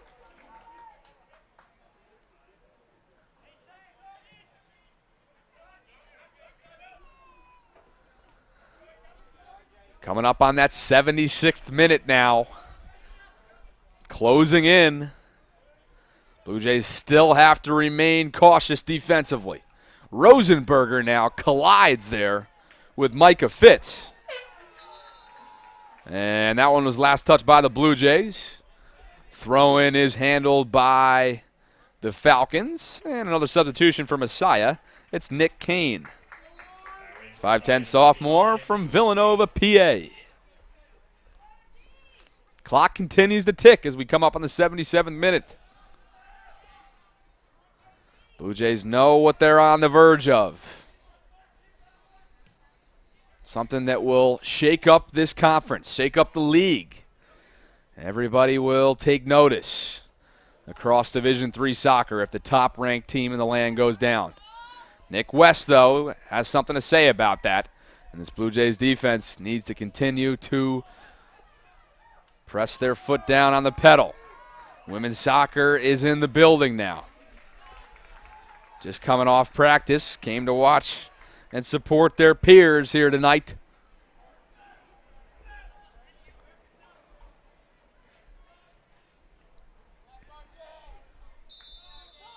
Let's see where this one goes against. Free kick should be coming now for Messiah.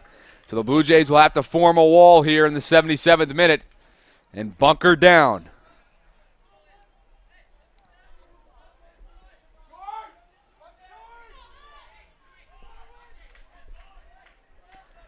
Here comes the free kick now.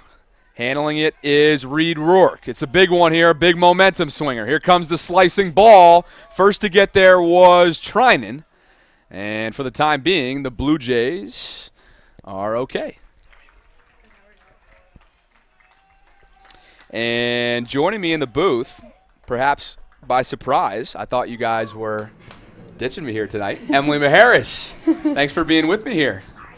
How are you? I'm good. How are you? I'm doing well. Congratulations on your Offensive Player of the Week honor. Thank you so much. That's awesome. And thanks for joining us here in the crunch time, too. This is I'm glad I now have an analyst with me because this has been, I think we all know what we're on the verge of here, of doing. You know, beating a team that the Blue Jays have not been able to. Yeah, they're doing awesome. Yeah, what do you think so far? They're playing really well. I'm shocked. Like, I'm impressed.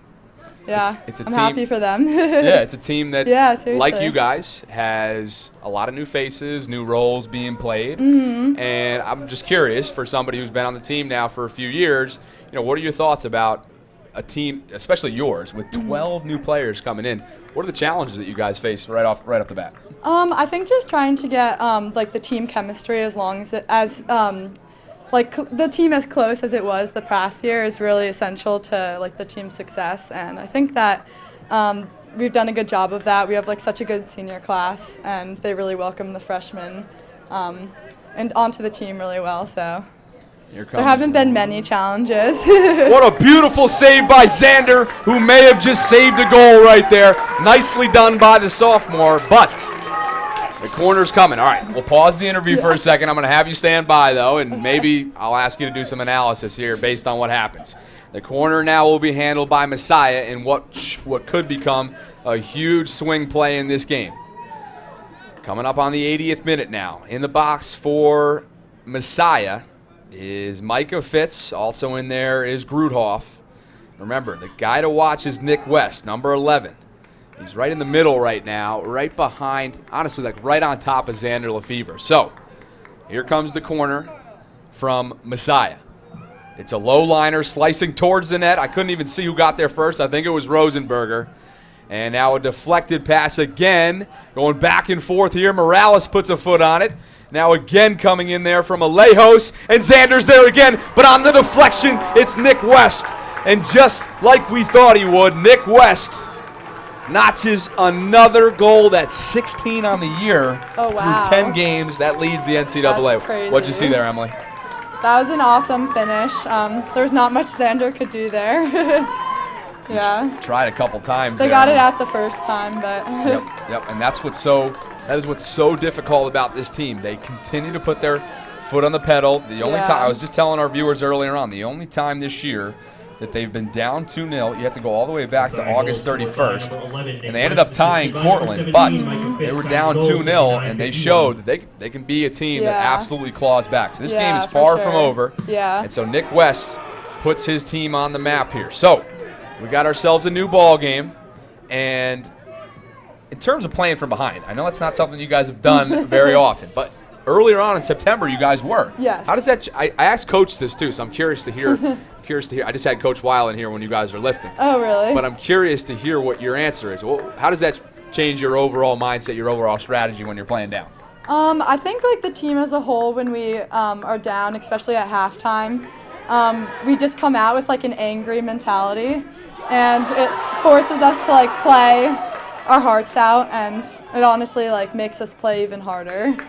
Jonathan Brown just almost had a near breakaway there, which is a scary thing if you're an opponent with Jonathan coming running at you. I'm joined by Emily Meharis in the booth. She's the reigning Offensive Player of the Week in the Centennial Conference, as Nick West again is threatening. Here we go. Rosenberger and West go head-to-head. Nobody was there. Lenzer sends this 50-50 ball up, and Connor Jacobs wisely gets rid of that one. So is this your first honor?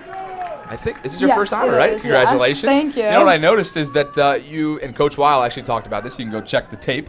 He said some good, don't worry, he said good things. But what I noticed, and this is my second season calling you guys, you really have kind of, your role has changed on the team. It seems like you're a lot more aggressive offensively this year. Okay, yeah, I'm trying to be. What are your thoughts on that? What's your initial reaction? You agree? The coaches have been telling me to be more direct, so that's my goal for this season.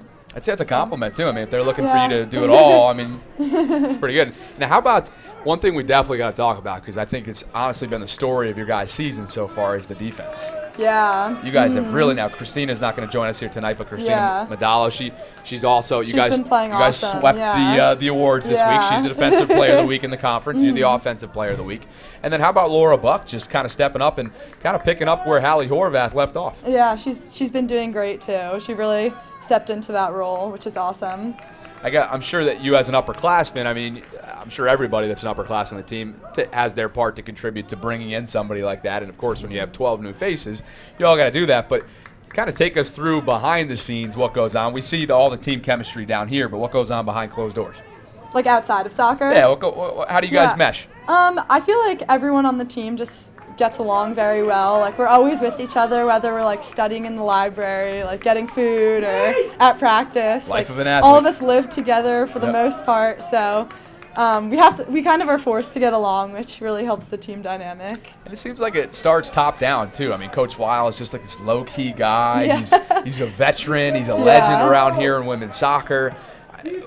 For somebody who came into a program where, I don't know, maybe you thought that you were coming for academics, but you thought I'm sure you knew a lot about the program heading into it. Yeah. But maybe you didn't know that it would be like this. And you guys are competing for a national championship. It's exceeded my expectations. Yeah. Okay, so for sure. So let me ask you then. When you did come in, what were the expectations? Like, were you only going to focus on school and soccer was just a great thing to have on your resume as well, or were you coming here for that only? I have always been like really into school, so I'd say that it was a pretty like even balance between what I wanted to focus on, soccer and school combined. And like Coach Weil always says that we always do better in season than out of season, so I think that focusing on soccer actually like helps me do better in school. Okay. With like time management. Yeah. That's awesome. Well, it seems like it I think you confirmed it then. It starts top down with Coach Yeah, Weil, for and he's been sure. doing it long enough. So I think Yeah. something's working, as has Definitely. Coach Appleby. So listen, I know we only got about 6 minutes left here in this one, so I'll let you get back with your teammates and Okay. enjoy this one. But Thank you. it's Emily Meharis, thank you so much for taking some time, and Thank good you. luck in October, all right? Thank you. Have a great night. All right, Emily, thank you. That's Emily Meharis, reigning Offensive Player of the Week in the Centennial Conference, as the Blue Jays continue to run through the league so far under Coach Weil. And back up here in the broadcast booth, under 6 minutes away now from this one being put in the books for Johns Hopkins. But a lot to go. Remember, when Emily was in the booth, Blue Jays suffered that goal there. Nick West notched his 16th goal in 10 games, and that leads the entire nation in that category. So, coming up on the 5-minute mark here in this contest. Whiffing on that one was Kokolios. And coming up on that 5-minute mark, as I mentioned, here we go. Brian Lenzer working up ahead now with Martinez. Pablo trying to turn the corner on Daniel Cole. Check that. That was Cooper Robbins.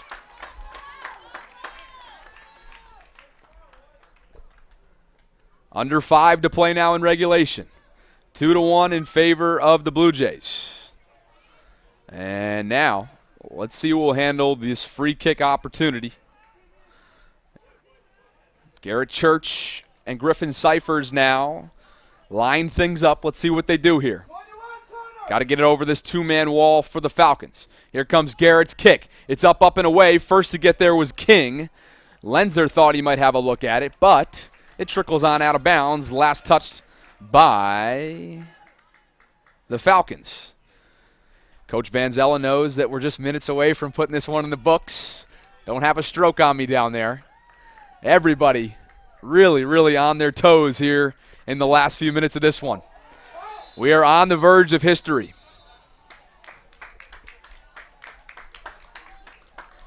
Hopkins has been able to accomplish a lot here in program history. One thing they have not been able to do is beat this Messiah team, the reigning national champions.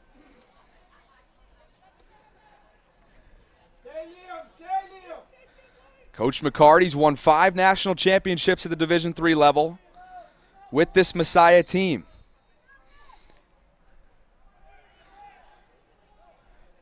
He's only been here 10 seasons. It shows you just how dominant he's been under his helm. Here comes a 50-50 ball now. Jacobs is there as we are under 4 minutes to go in regulation now. Here comes Martinez with some room to run, and Connor Bell is there from Messiah to handle that one for the Falcons. Here we go. Messiah. Do they have another run in them?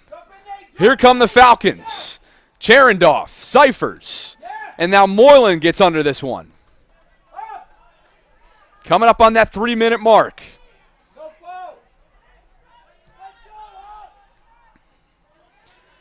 Cyphers is there. Now here comes Ruiz Plaza. Falcons lose this one out of bounds, and now coming up on that 3-minute mark, the Blue Jays will try to transition offensively. Here we go. Jacobs gets underneath this one. Up ahead now for Martinez. That misses everybody, and now it trickles on away. Kokolios. Messiah trying to get past into the heart of this Blue Jay defense. Something they have not been able to do consistently here tonight.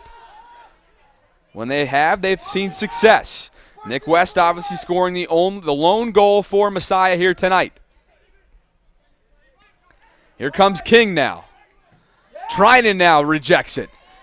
2.5 to go. Here comes a ball now up ahead. Moylan is here. Liam with all kinds of time, and he knows it. Takes his time now and unwinds for Pablo. There's Martinez now at the top of your screen. Pablo is checked by Nick Kane.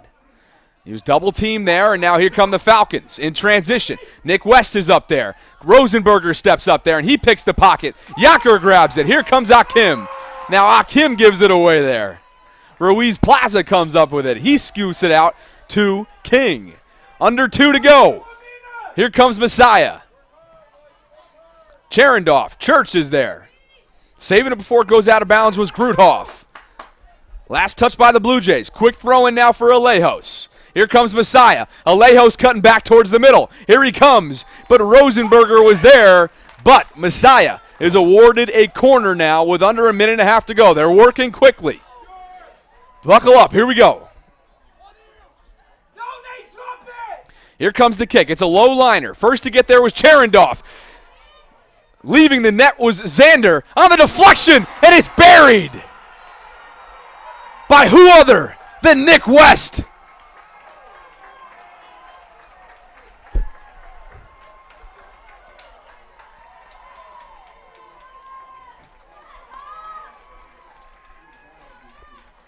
The leading goal scorer in the NCAA. Who else would you expect? On the deflection, Messiah shows you why it's Messiah and buries one in the 88th minute.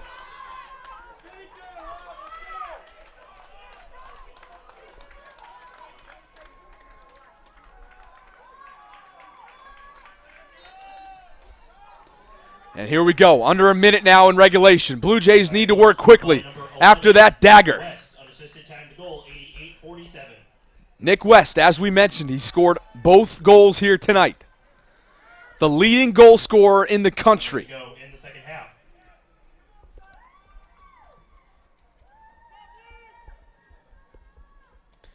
He now has 17 goals through 10 games. Just a ridiculous stat for the senior.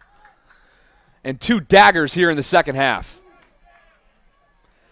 And you can just tell Blue Jays now just trying to get back emotionally after this swing here in the second half.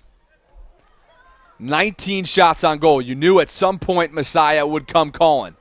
Blue Jays defense now needs to get their composure with 20 seconds to go in regulation. One more stand and send this to overtime. Martinez now coming up. Waning seconds here in regulation. 7, 6, 5, 4, 3, 2, 1. And let's send this thing to overtime as that one flies off the back of the official. Well, that is not certainly how the Blue Jays drew it up. But when you're the top-ranked team in the land, you have to expect this. We got overtime coming up next after Messiah comes out with 2 goals unanswered here in the second half to bring this thing to overtime. Don't go anywhere. The top-ranked team in the land tries to come back and win just an unprecedented game here under the lights at Homewood Field. Don't go anywhere. We'll be right back with overtime in 5 minutes.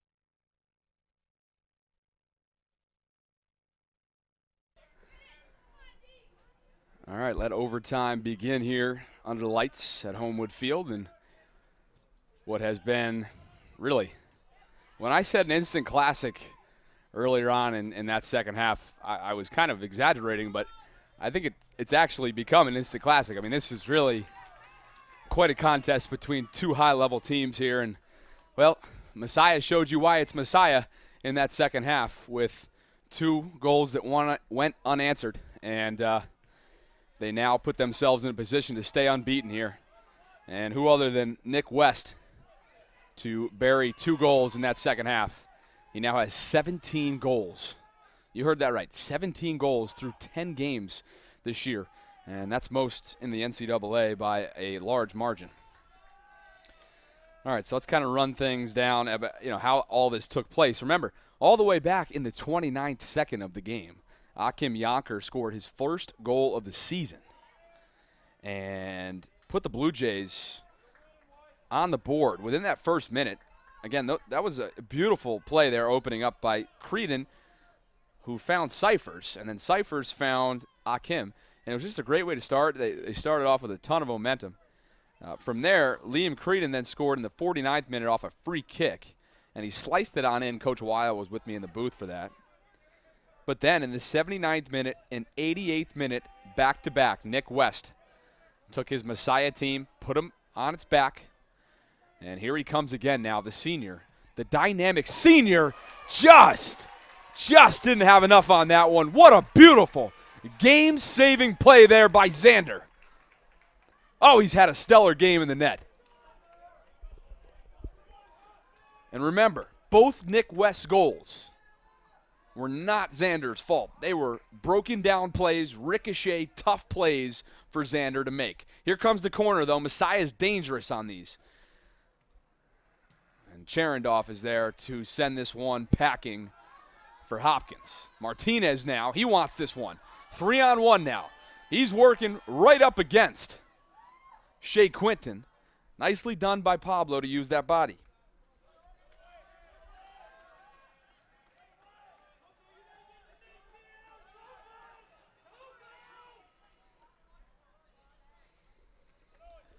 Coming up on that 93rd minute now in the contest. Rosenberger now working with it. Trying to get in the heart of this team. Yonker hits the deck, no call, as Creedon corrals it for the Blue Jays. Well, hop on Twitter. I don't care if you're from Messiah or here at Johns Hopkins. I want to know how you're feeling right now in what has been an incredible game. Let me know. Bob Tross at NBCS. Here comes Akim now, a little bit of room to run, but Connor Bell is there after Akim didn't quite get all of this one. Please, definitely hop on social. Definitely interested in hearing how you guys are feeling on the other end. It's been a whirlwind to call this one. Hop on Twitter. Bob Tross at NBCS. That's at BOBTROSSET NBCS. Let me know how you're feeling, where you're watching, who you're tuning in for, anything. What a game it's been. And now Rosenberger leaking towards the epicenter of this defense. Creedon now keeps it alive, but now Nick West with a touch. Nicely done there by Trinan, and the freshman does what he's been doing all night long. Tim, great job.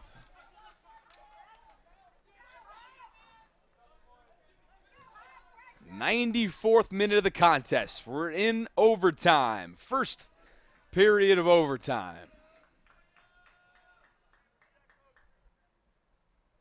Here comes a ball now up ahead for Kokolios. A ball crossed in now is handled by Rosenberger, and now Trinan sends this one up. Dangerous play now in front of Xander's net. Akim is here first, and he puts a nice left foot ball on that one, right to Nick Kane. Messiah threatening. Here comes a ball. Trinan was there, sends it straight up. West gets ahead on it, and now Creedon sends this one up ahead. Kim comes up. Pablo now with a one-touch. Back off to the side. Here comes Martinez. Leaves it for Jacobs.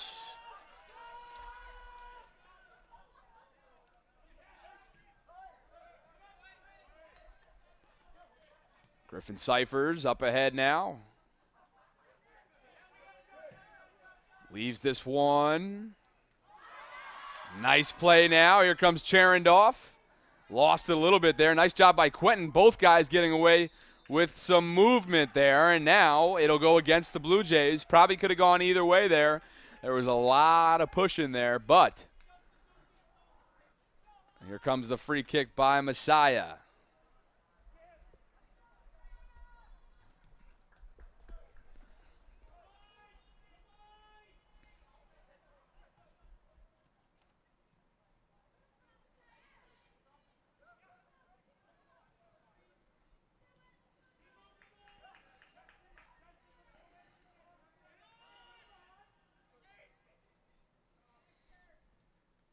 Comes Gruthoff.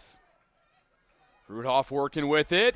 Creedon tangles up with him. Rosenberger comes away with it. No call. Here they come. Pace of play not slowing down by any means. West hits the deck. Is there a call? And he got it. Nick West got the call well outside the box, but still it'll be a close range shot here for Nick West. A big play in the game now. You know how dangerous he is. He scored both goals here tonight. 17 on the season through 10 games.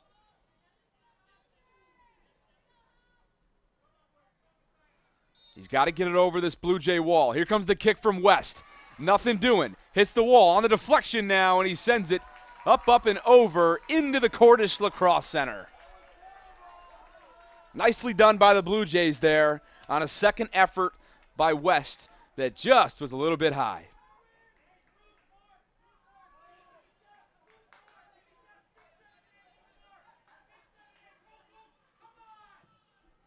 Here comes the ball now for Xander. He got it up to R.J. Moore, and now Messiah tries to keep this thing offensively. They are moving. West, all things revolve around the senior. He leaves it for Alejos, who fired that up and away, and we'll do another corner try as Xander just got a hand on that one. Just a great job by the sophomore in the net here tonight.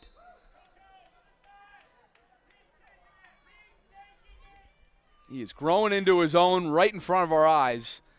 After a slow start to the season, still among the Centennial ranks as one of the best goalkeepers in the conference. Sat behind Brian C. a year ago. And now here comes the corner. It's a low liner, deflected, and again up and away, and we'll probably do it again. Yes, we will. Same location, same corner.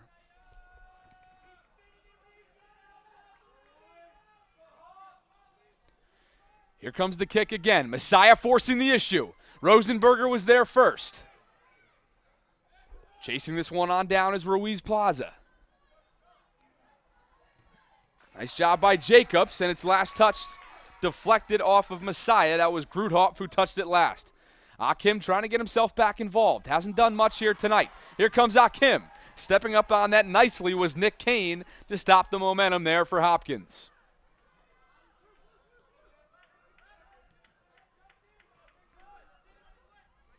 Micah Fitz. Wheeling around, leaves it for Ruiz Plaza, and now sends this one over for Quinton. Under a minute to go here in the first overtime period. Remember, 2 10-minute overtimes if we are still notched at 2 apiece in just under a minute. Here comes another low liner. Rosenberger's there to reject, as he so often has tonight. Here comes the ball now. It's leaking away from Martinez. There is Reed Rourke for Messiah, and now Rourke sends this one for Nick Kane. Kane all kinds of time, under 30 seconds to go.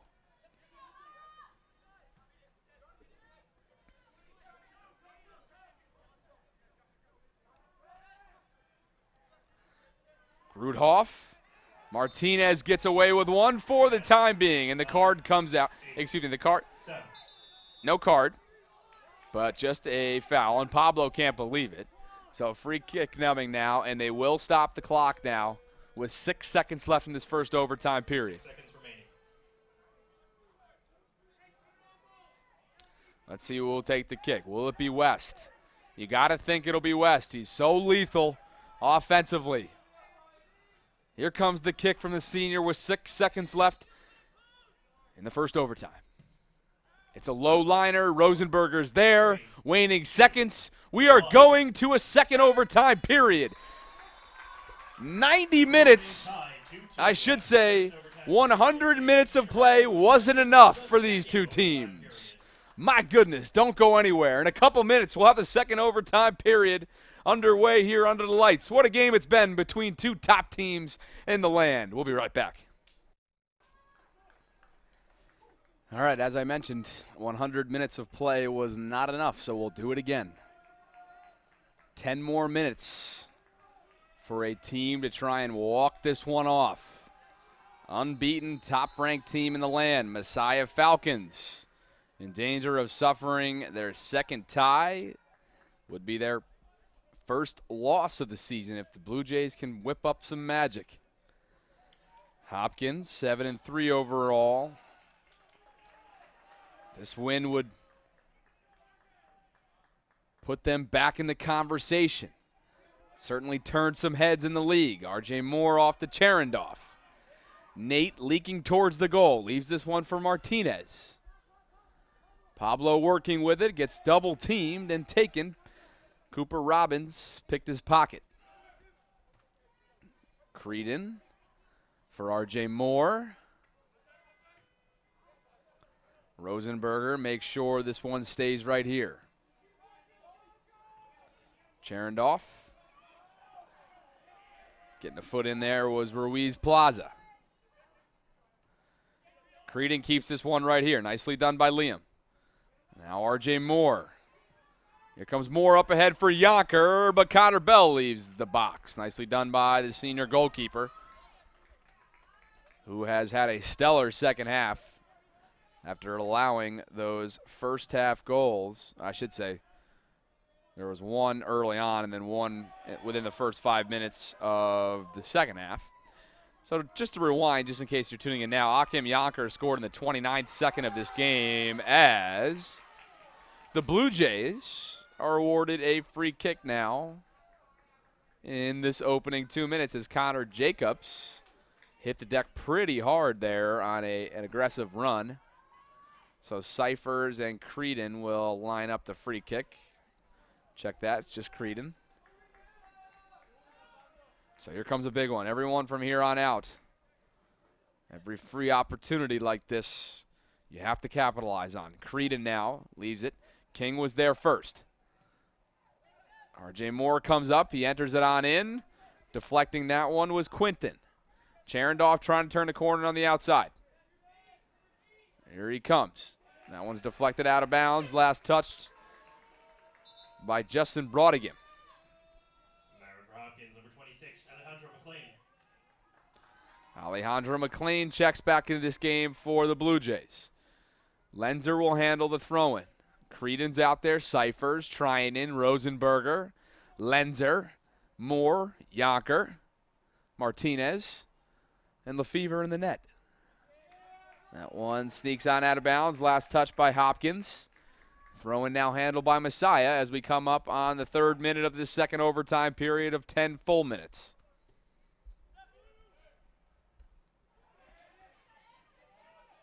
Rosenberger with Creedon, and now Trinan retreats back to Xander.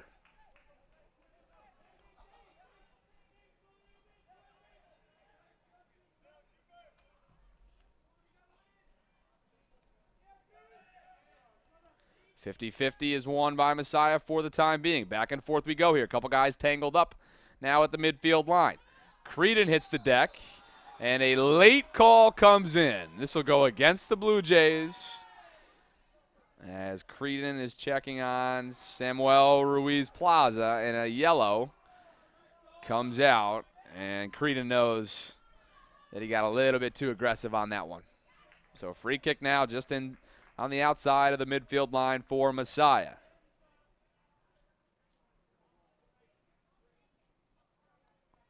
Handling this one will be Cooper Robbins on the whistle, and he does.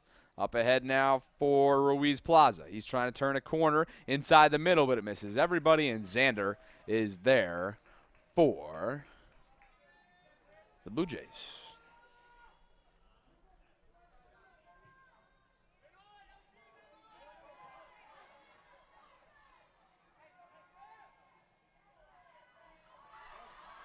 Now here comes McLean.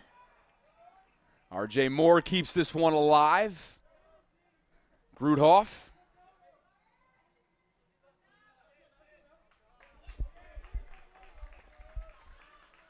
Lenzer handles the throw-in. Just 4 minutes and change into this one. Martinez chasing this one on down. Cooper Robbins is there.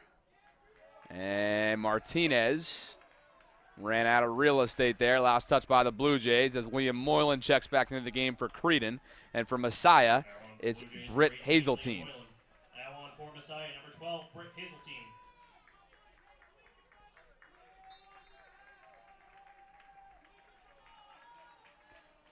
Here comes the boot now from Connor Bell. R.J. Moore had a piece in that one. Cyphers now quickly gets up. to get it to McLean. McLean now in transition for Moore. Here come the Blue Jays now in the 5th minute of the second overtime as Connor Bell wisely leaves the net. Nicely done by the senior there to maintain his composure and save a breakaway attempt there. Rosenberger now sends that one out of bounds. This just in from Mike Swerves, who I'm sure is tuning in down in the D.C. area. I love seeing my man Jonah up in the booth. Wish I could be there, but definitely watching this big game. Good to hear from you, Mike. And please stop on by before we run out of time here this season. Love to have you up in the booth for the next home game or whenever you're in town next. Of course, Mike remembers just how badly this Blue Jays team wants to beat the #1 team in the land. Over a year ago, October 6, 2017, they fell up at Messiah by a final score of 3-0. And if they don't come away with some magic here today, they'll be thinking about what could have been here in this one. And unwinding on that one and just over the top there was Ruiz Plaza. My goodness, he got a good boot on that one. Well, luckily for Xander, just a little bit high.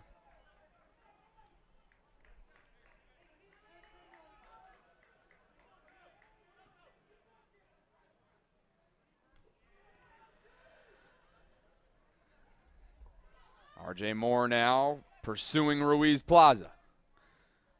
We're in the second overtime period if you're just joining us. Just over 3 minutes left in this one before we call it quits. Dangerous play there is taken away by R.J. Moore. Nicely done to get it out of there with no harm, no foul. Cherendorf is warming up on the sidelines. He's been in throughout the majority of this game, but he might be asked again by Coach Appleby. R.J. Moore now with a little bit of room to run. He's up ahead for McLean, but getting there first was Quinton. Quinton has been very solid defensively, not allowing the Blue Jays to maintain their runs. Now here comes McLean with some room to run. Alejandro. He's picked up by 2 guys. He hits the deck, no call. And now Messiah coming the other way, but Rosenberger is there to stop momentum.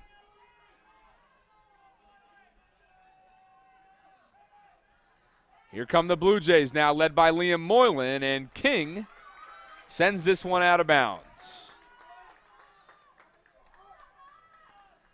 2 minutes and 20 seconds left before we call this one an even draw.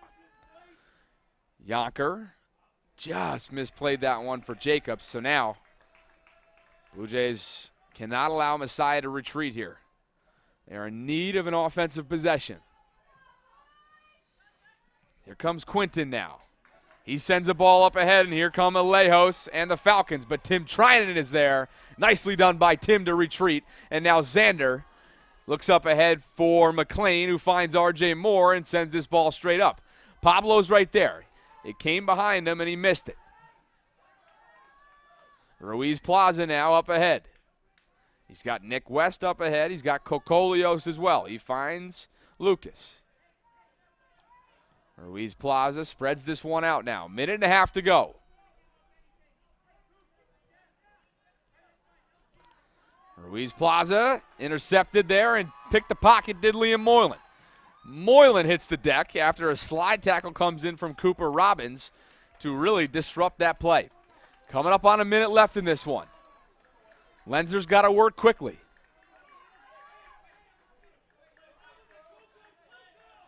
Lenzer now sends this one up ahead for Martinez. Here comes a kick, almost like a bicycle. Up ahead for Nick West. Trinan's there. Nicely done there by Cole.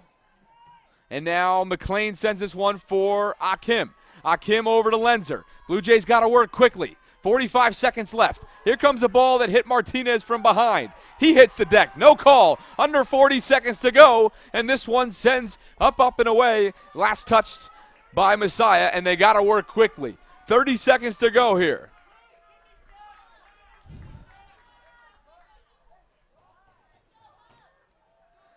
This is the type of game that you just want PKs so badly. Somebody wants to win this game so badly. 15 seconds. And time is running out for both teams in this one. The waning seconds. 7, 6, Xander leaves the net now, and 2, 1. at the end of the second overtime, as Xander saves another one, we're going to have to call it after 110 minutes of play. Messiah 2. Fans, thank you for attending this evening's game and for your support of Hopkins men's soccer. The Blue Jays will So that's it. After 110 minutes of play, as they host the Garden of Swartz. it's a final score of 2-2, an interlock draw right here, and you got to think that Hopkins is going to be thinking about this one the rest of the season. What a heartbreaker here at Homewood Field. But at the end of the day, you come out having tied the top-ranked team in the land. And so, for Messiah, they will fall to 8-0-2 overall. They remain 1-0-0 in the Middle Atlantic Conference. For the Blue Jays, they are now 7-3-1, the first draw of the season. And again, still 2-2 in the Centennial Conference. The big story here tonight was the second half play from Messiah. They did it over a month ago against Cortland. They came back from a 2-0 deficit to tie that one August 31st, and it was very similar here tonight as they charge back. And when I say they were led by the team's dominant scorer here nationwide. 17 goals through 10 games marks the best in all of the country for Nick West, the senior striker for Messiah. He used those goals to propel this team into an overtime period. Then they went into a second overtime period. And if you're Johns Hopkins, you got to be proud about your performance. But at the end of the day, you have to look at the shot category. Messiah out shooting the Blue Jays 24-7, and that continues a very, very tricky trend that the Blue Jays have not been able to necessarily crawl out of this year, and something they will certainly have to look into as we trudge on in October play. They got to get the offense going. It was great to have Akim Yonker back. He scored in the 29th second of the first half, of the first minute of the game, but really, all in all, just not enough offensive production team-wide. For Matt Lawrence and our entire crew up here in the broadcast booth, I'm Bob Trossett saying good night from Homewood Field. What a game it was. At the end of the night, the Blue Jays tie the top-ranked team in the land in the Messiah Falcons, and they will play next on Saturday against Swarthmore. It's a 1 p.m. kickoff. Matt Lawrence will be on the call for that. Thank you so much for being with us tonight. Stick around for the weekend, and we'll talk to you guys soon. Have a great night.